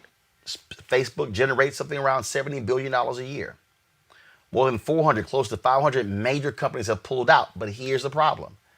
They only account for around 6 or 8% of all Facebook's money.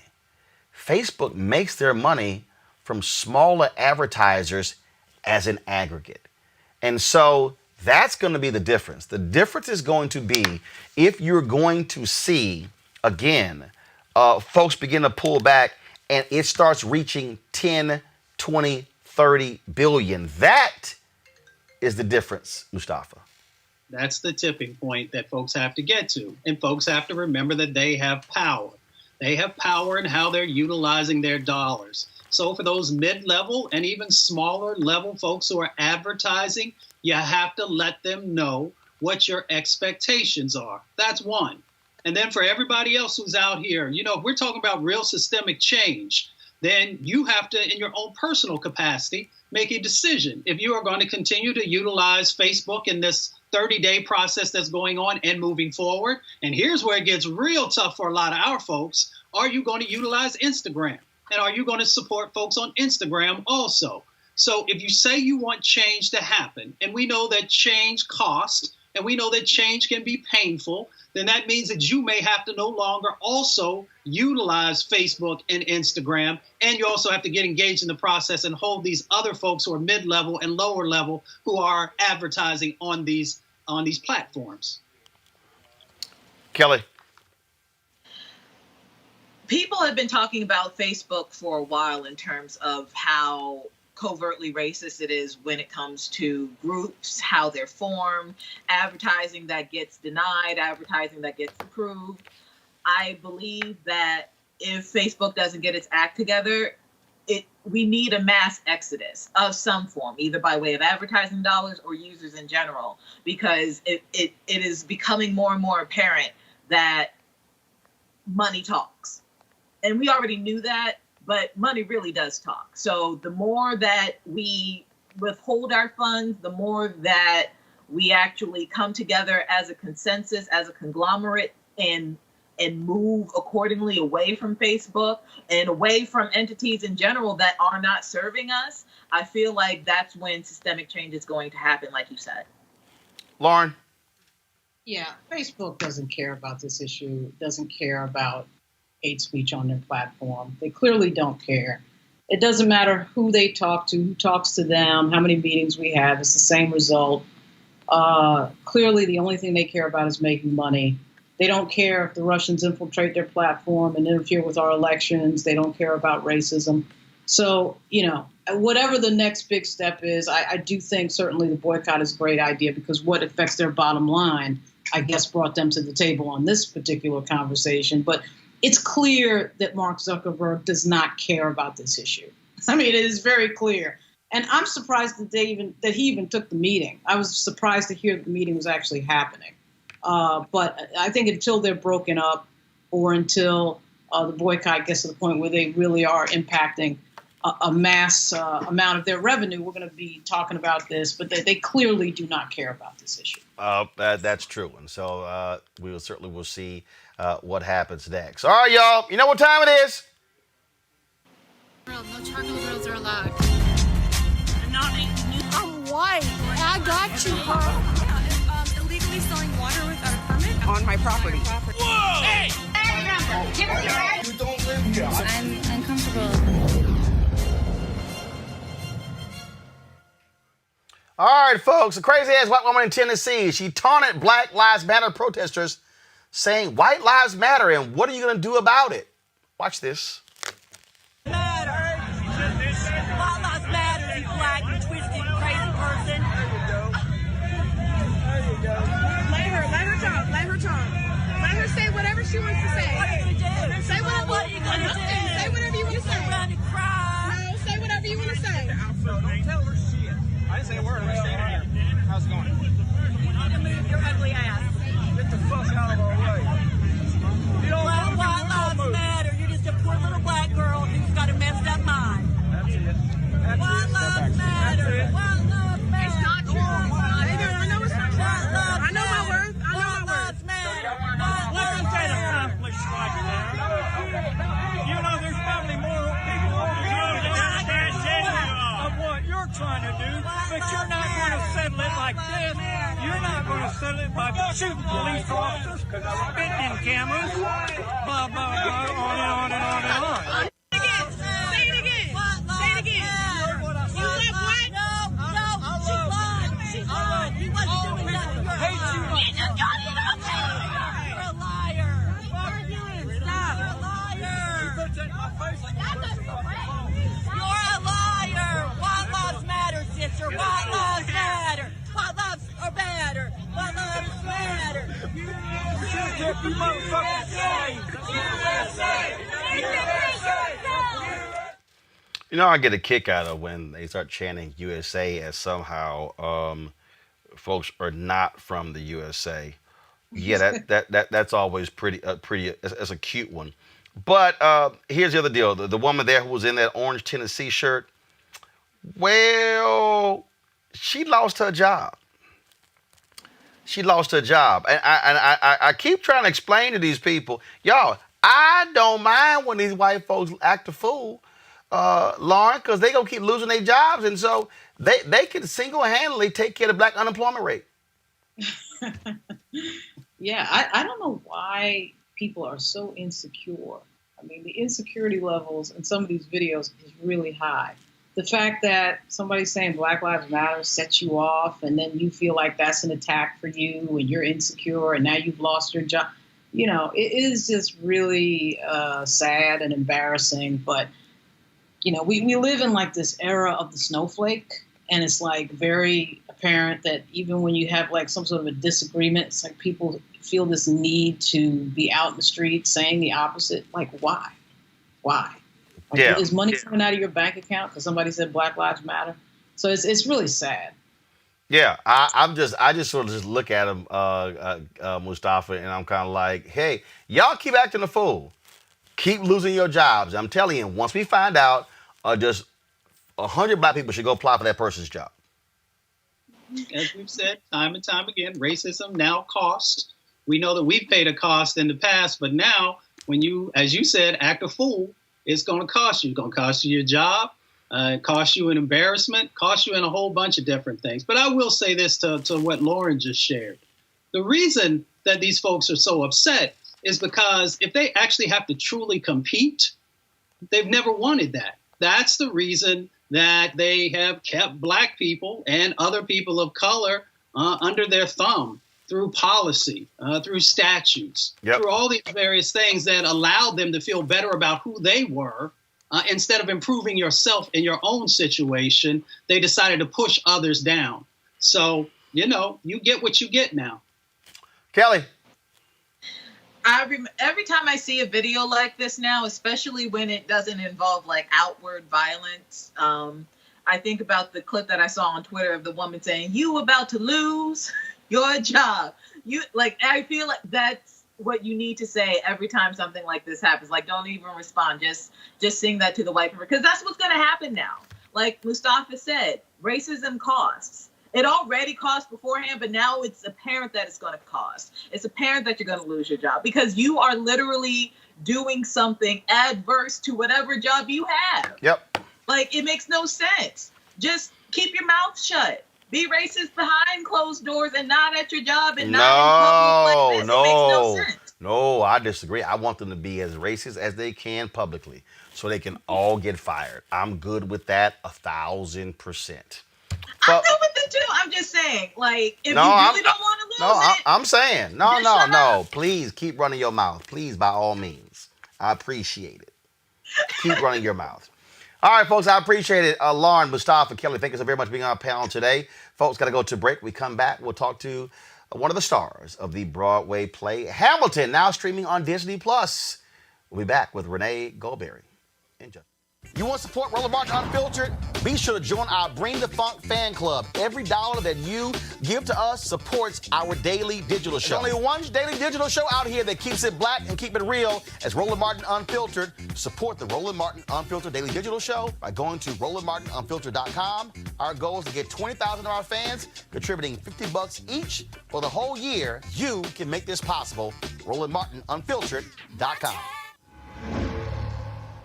All right, so a lot of y'all are always asking me about some of the pocket squares that I wear. Now, Robert don't have one on. Now, I don't particularly like the white pocket squares. I don't like even the silk ones. And so I was reading GQ magazine a number of years ago, and I saw this guy who had this pocket square here, and it looks like a flower.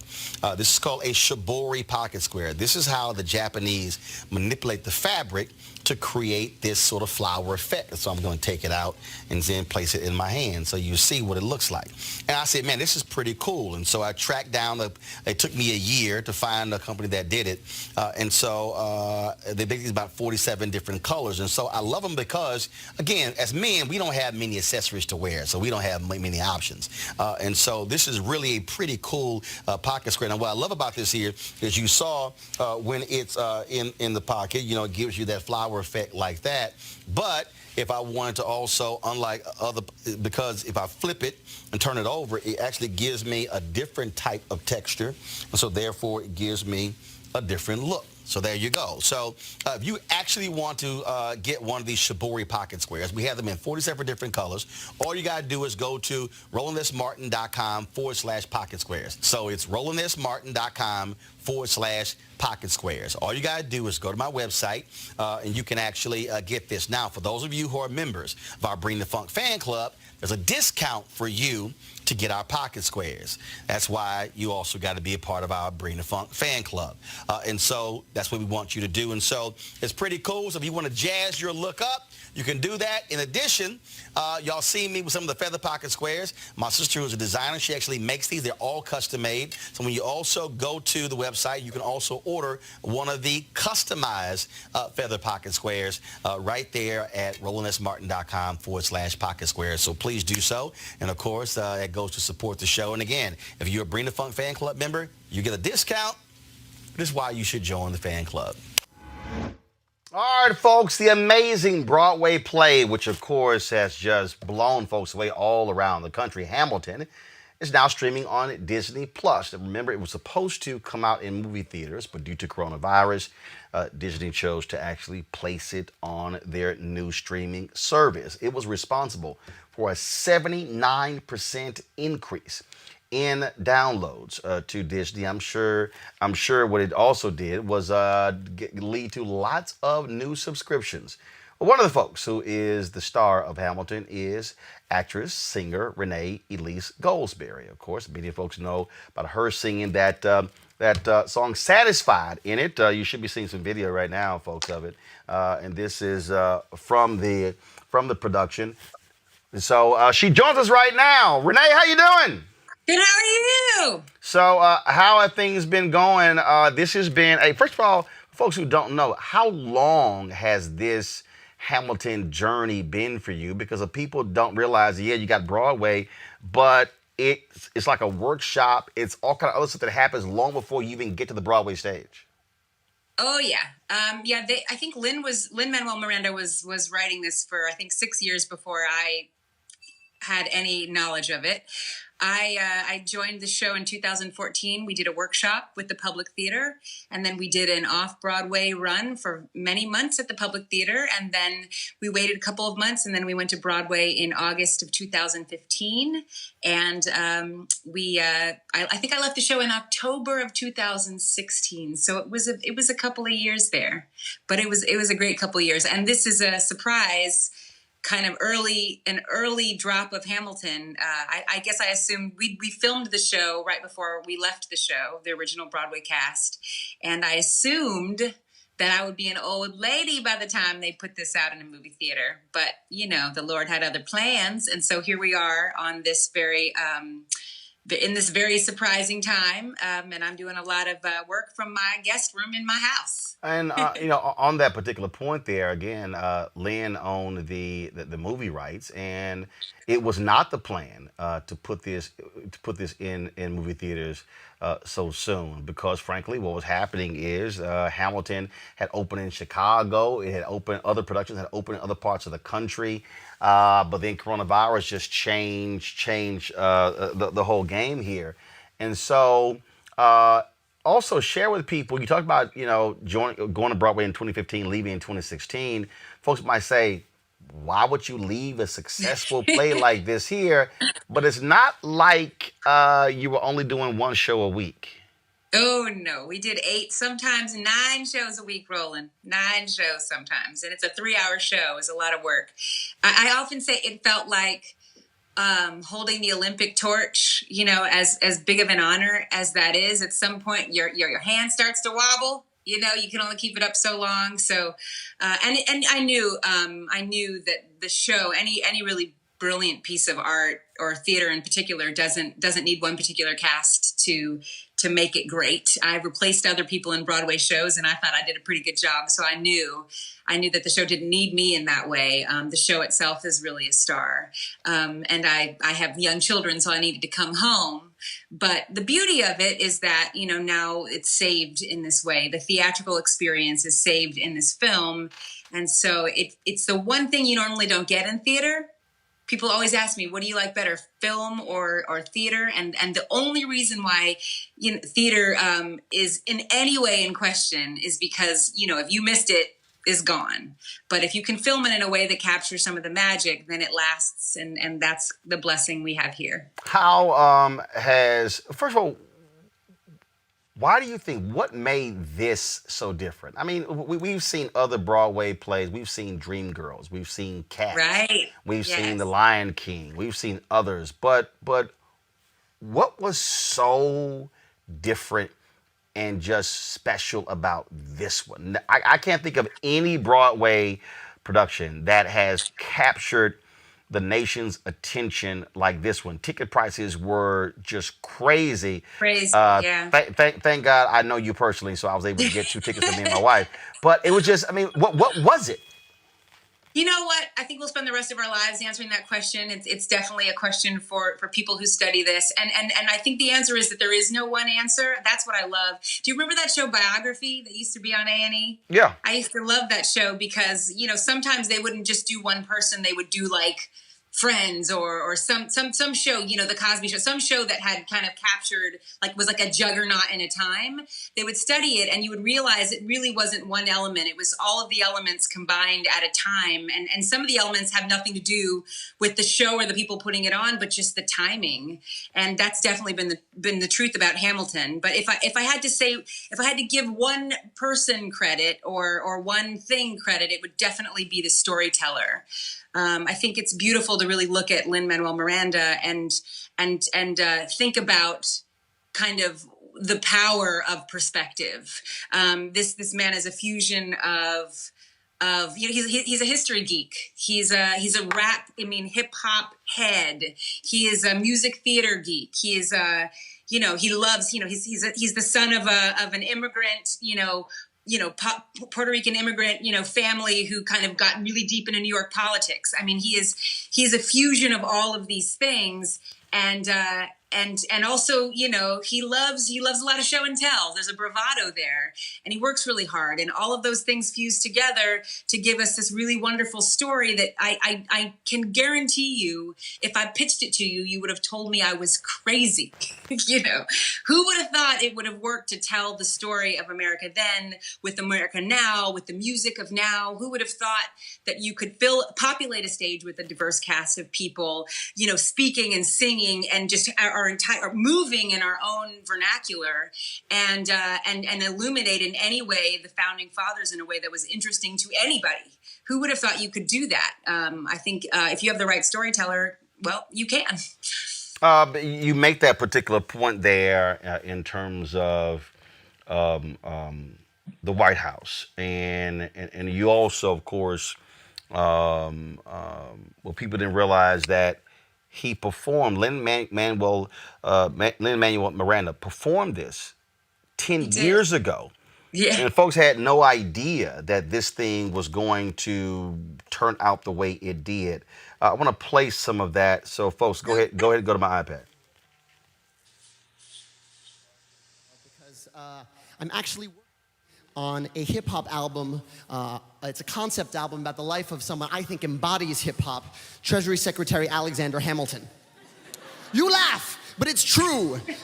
He was born a penniless orphan in St. Croix of illegitimate birth, became George Washington's right-hand man, became Treasury Secretary, caught beef with every other founding father, and all on the strength of his writing. I think he embodies the word's ability to make a difference. So I'm going to be doing the first song from that tonight. I'm accompanied by Tony and Grammy-winning music director Alex Lacamoire. Anything you need to know. I'll be playing Vice President Aaron Burr, and snap along if you like.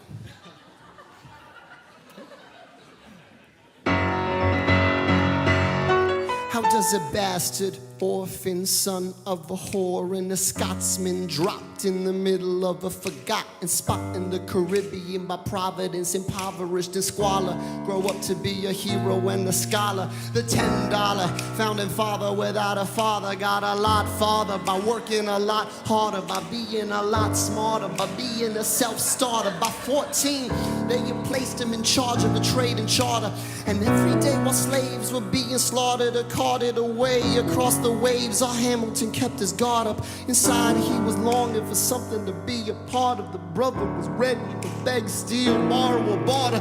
Then a hurricane came, devastation reigned, and our man saw his future dripping down the drain. Put a pencil to his temple, connected it to his brain, and he wrote his first refrain, a testament to his pain. Well, the word got around, they said, this kid is insane, man. Took up a collection just to send him to the mainland. Get your education, don't forget from whence you came, and the world is gonna know your name.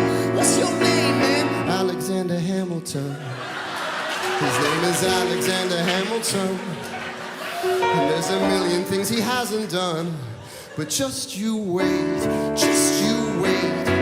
When he was 10, his father split, full of it, debt-ridden. 2 years later, see Alex and his mother bedridden, half dead, sitting in their own sick, the scent thick, and Alex got better, but his mother went quick.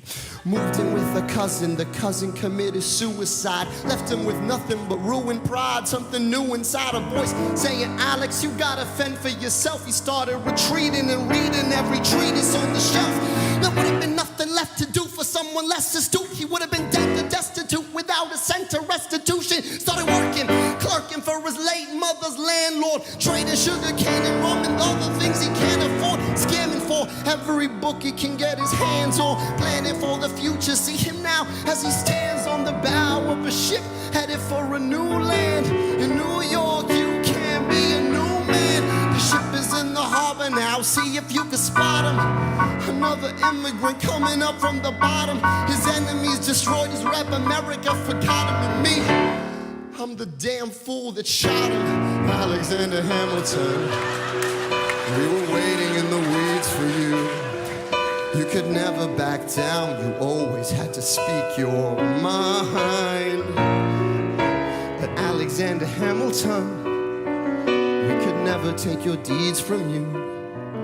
in our cowardice and our shame. We will try to destroy your name, but the world will never be the same, Alexander. Yeah, I'm the damn genius that shot him.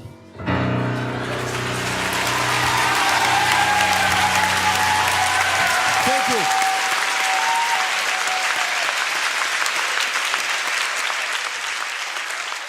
The thing there, Renee, and I think why it captured the imagination. First of all, one, you make history relevant. You made it interesting, entertaining. To me, it's sort of like the generation of us who grew up on Sesame Street, Electric Company. The presentation wasn't this boring piece, and it actually led to a resurgence of people. And remember, the Ron Chernow book was literally about this huge. And so I think that's what made it inviting, because to be honest, Broadway is not really the most inviting place. Are you paused for me to say something? No, I'm just saying it's just not.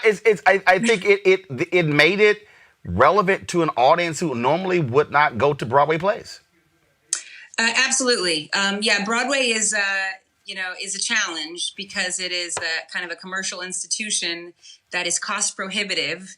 And so you have a lot of artists who, some would think are at the top of their game, and yet they are now kind of in this elitist structure. So yeah, in Hamilton in particular, there was a challenge. I have to say this, actually. I've answered this question a bunch of times, but I haven't said this one particular thing.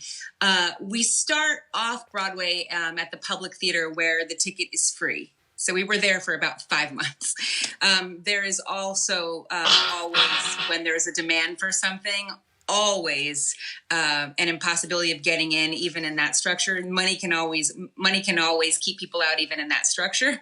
But we did definitely start there. But we became famous because nobody could get a ticket to the show, and actually that's the beauty of what this moment is, with it coming out streaming on Disney Plus, where we're talking about a $7 a month subscription and you don't have to leave your house to see it. That's the fulfillment of the dream of this group of artists.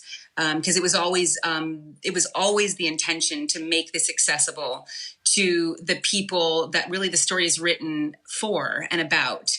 And that is why, that's why it's said over again: bastard, orphan, son of a whore, everything, immigrant, everything, every slur that is thrown thrown to this day. It's the intention is to call all of you people who are slurred in this country and remind you that you are actually the people that created this country. You are the best part of this country, from not just today, but from the very beginning. And if you know that, even with nothing, you are the powerful change that is still here. So that's always the point that it was making, and the excitement about it coming out. We didn't even see this coming, and at this time and in this form is very poetic to us. Well, and also I think, let's just be honest, people of color, we bring a little spice to stuff.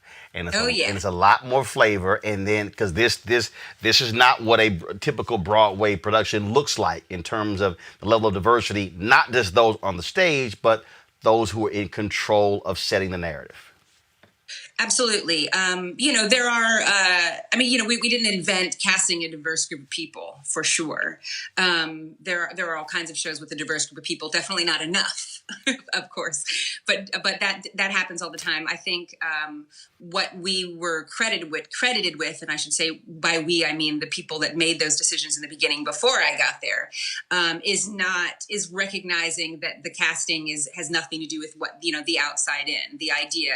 They were very well aware that there would be no accessibility whatsoever to this story if they were looking for somebody that looked like George Washington.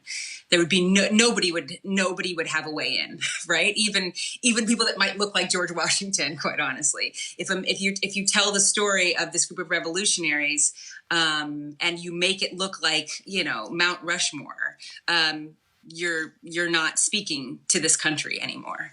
And so it was a very smart choice. It was a very calculated choice. It was the right choice, and it was the choice made by the people that the people that wrote it, or the people that look like the people on stage. It's the same person. So it's seamless. So how has it changed your career?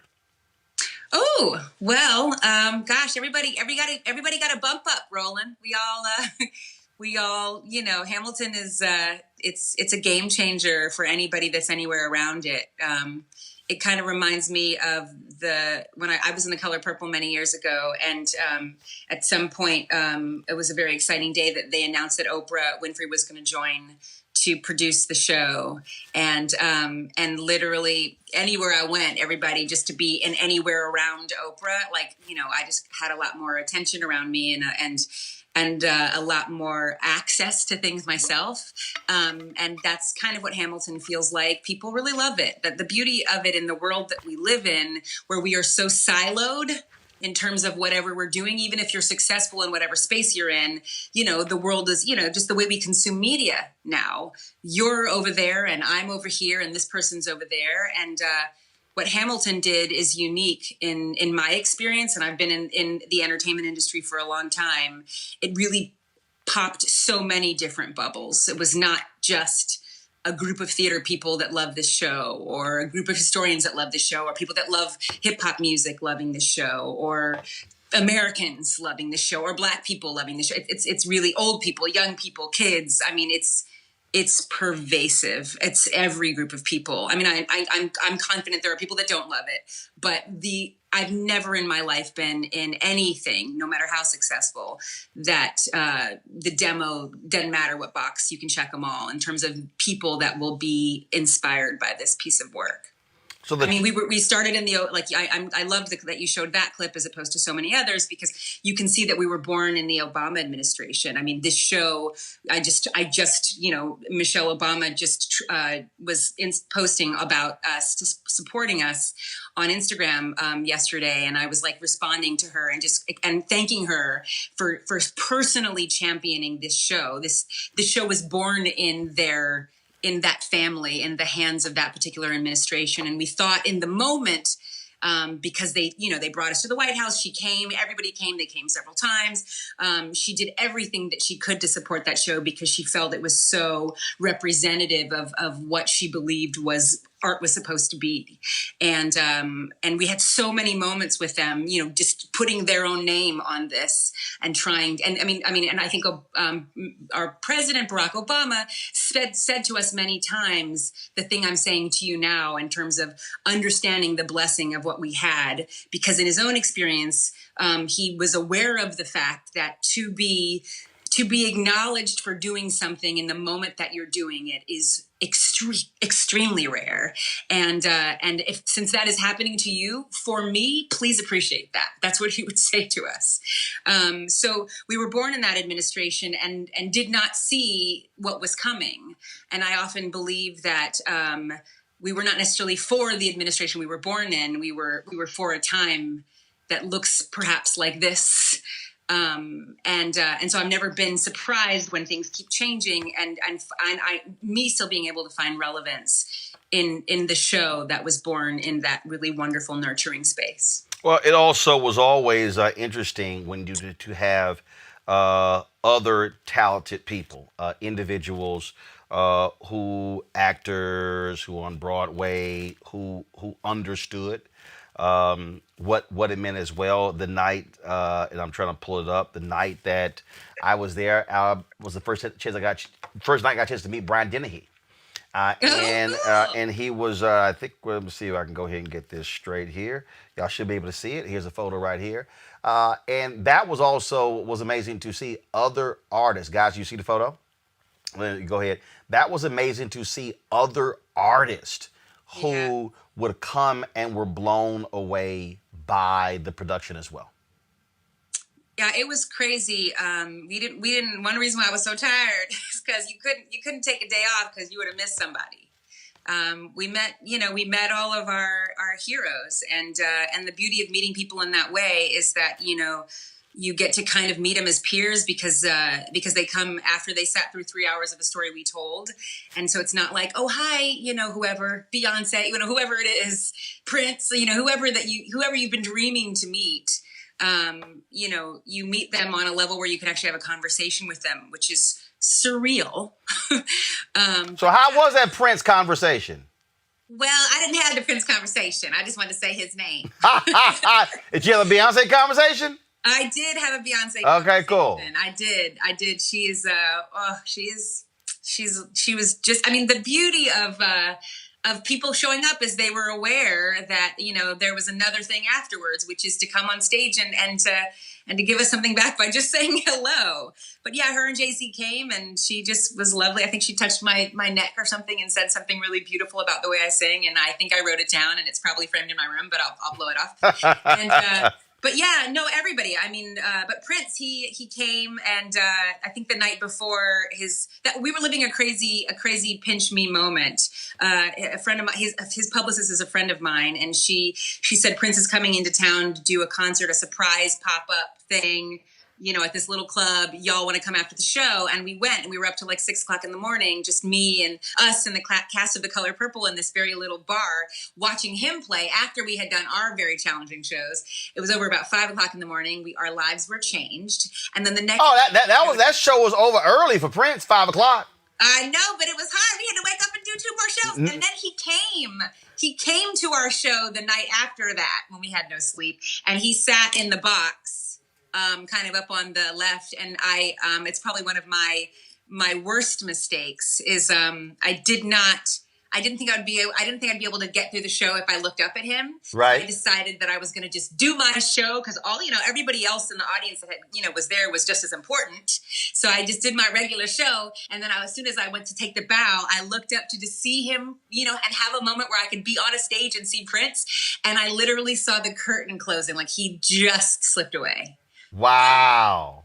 So I've never actually didn't get to see him there, but I know in my heart that he came, he sat through the whole show, and he was absolutely loving. And it was just maybe a few weeks later when we heard that he passed away. It was it's the first time in my life, Roland, that I had ever been trending.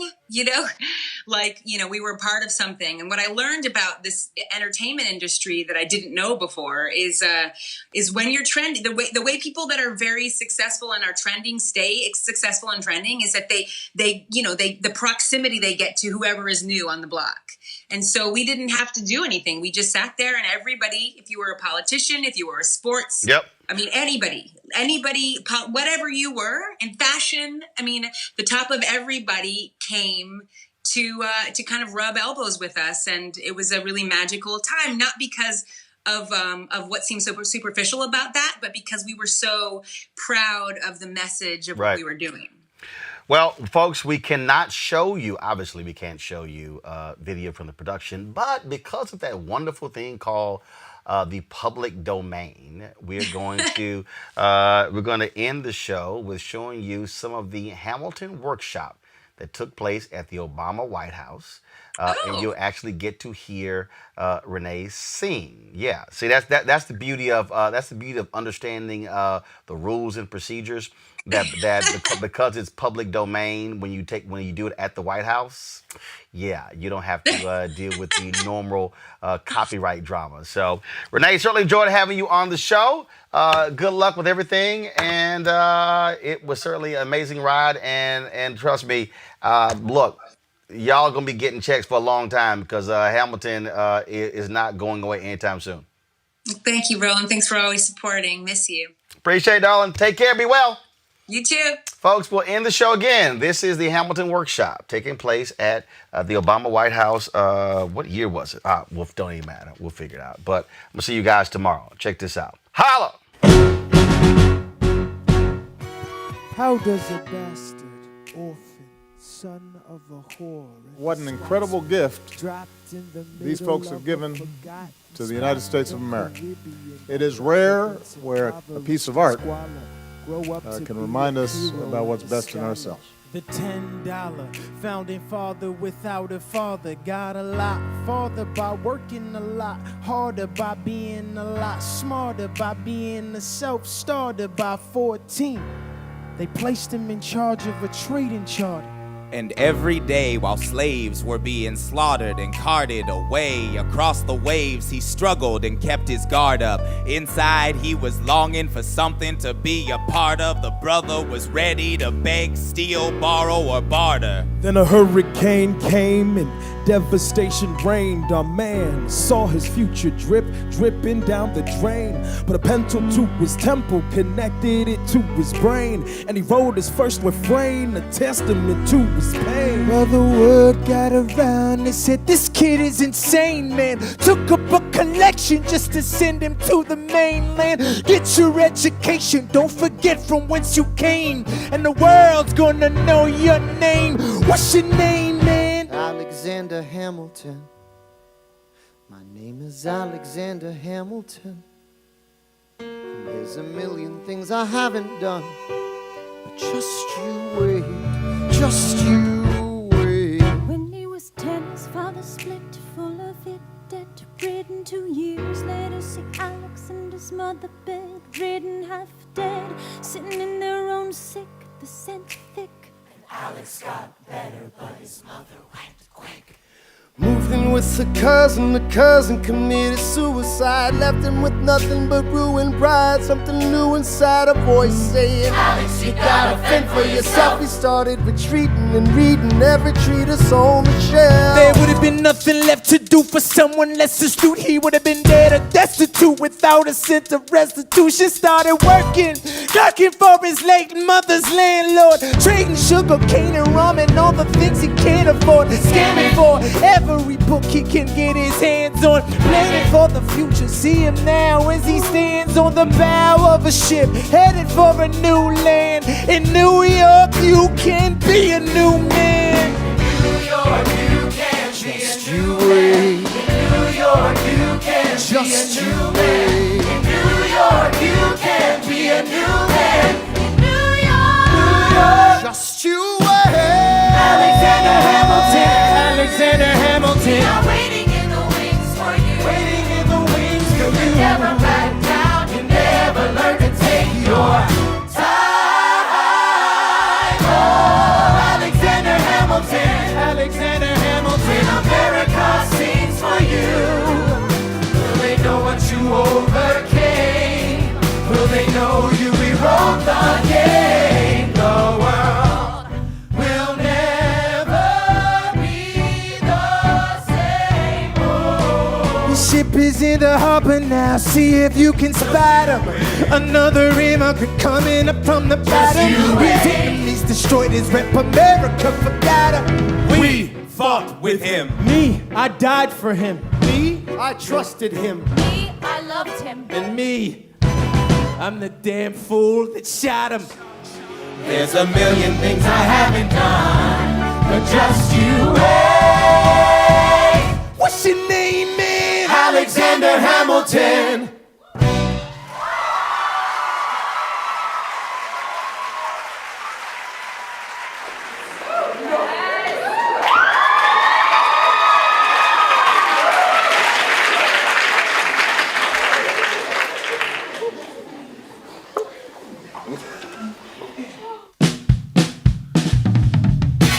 Nothing rich folks love more than going downtown and slumming it with the poor. They pull up in their carriages and gawk at the students in the common just to watch them talk. Take Philip Schuyler, the man is loaded. Uh-oh, but little does he know that his daughters, Peggy, Angelica, Eliza, sneak into the city just to watch all the guys. And Angelica, Eliza, and Peggy. Schuyler's sister. Angelica, Peggy, Eliza. What? Daddy said to be home by sundown. Daddy doesn't need to know. Daddy said not to go downtown. Like I said, you're free to go. But look around, the revolution's happening in New York. New York. Angelica, work. It's bad enough Daddy wants to go to war. People shouting in the square. It's bad enough there'll be violence on our shore. New ideas in the air. Look around, look around. Angelica, remind me what we're looking for. She's looking for me. Eliza, I'm looking for a mind at work. I'm looking for a mind at work. I'm looking for a mind at work.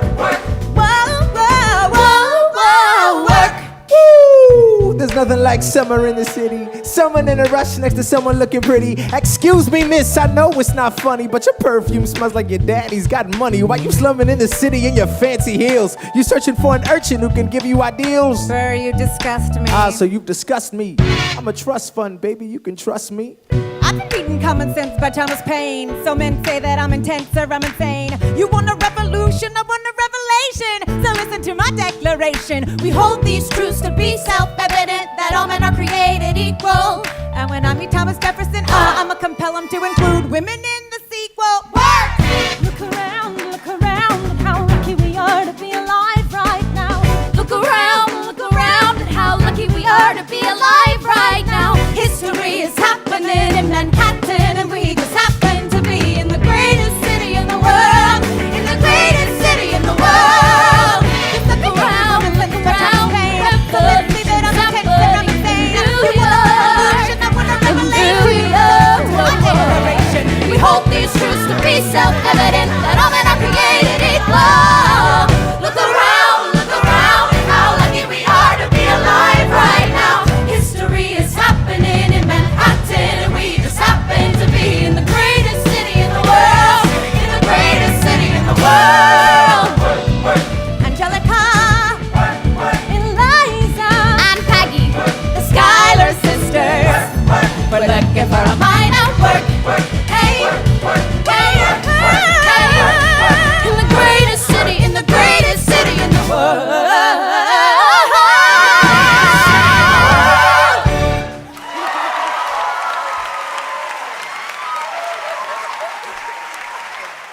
That's magic. That's what these guys have done. And that is a great gift. Thank you so much, everybody. We love you guys. Thank you.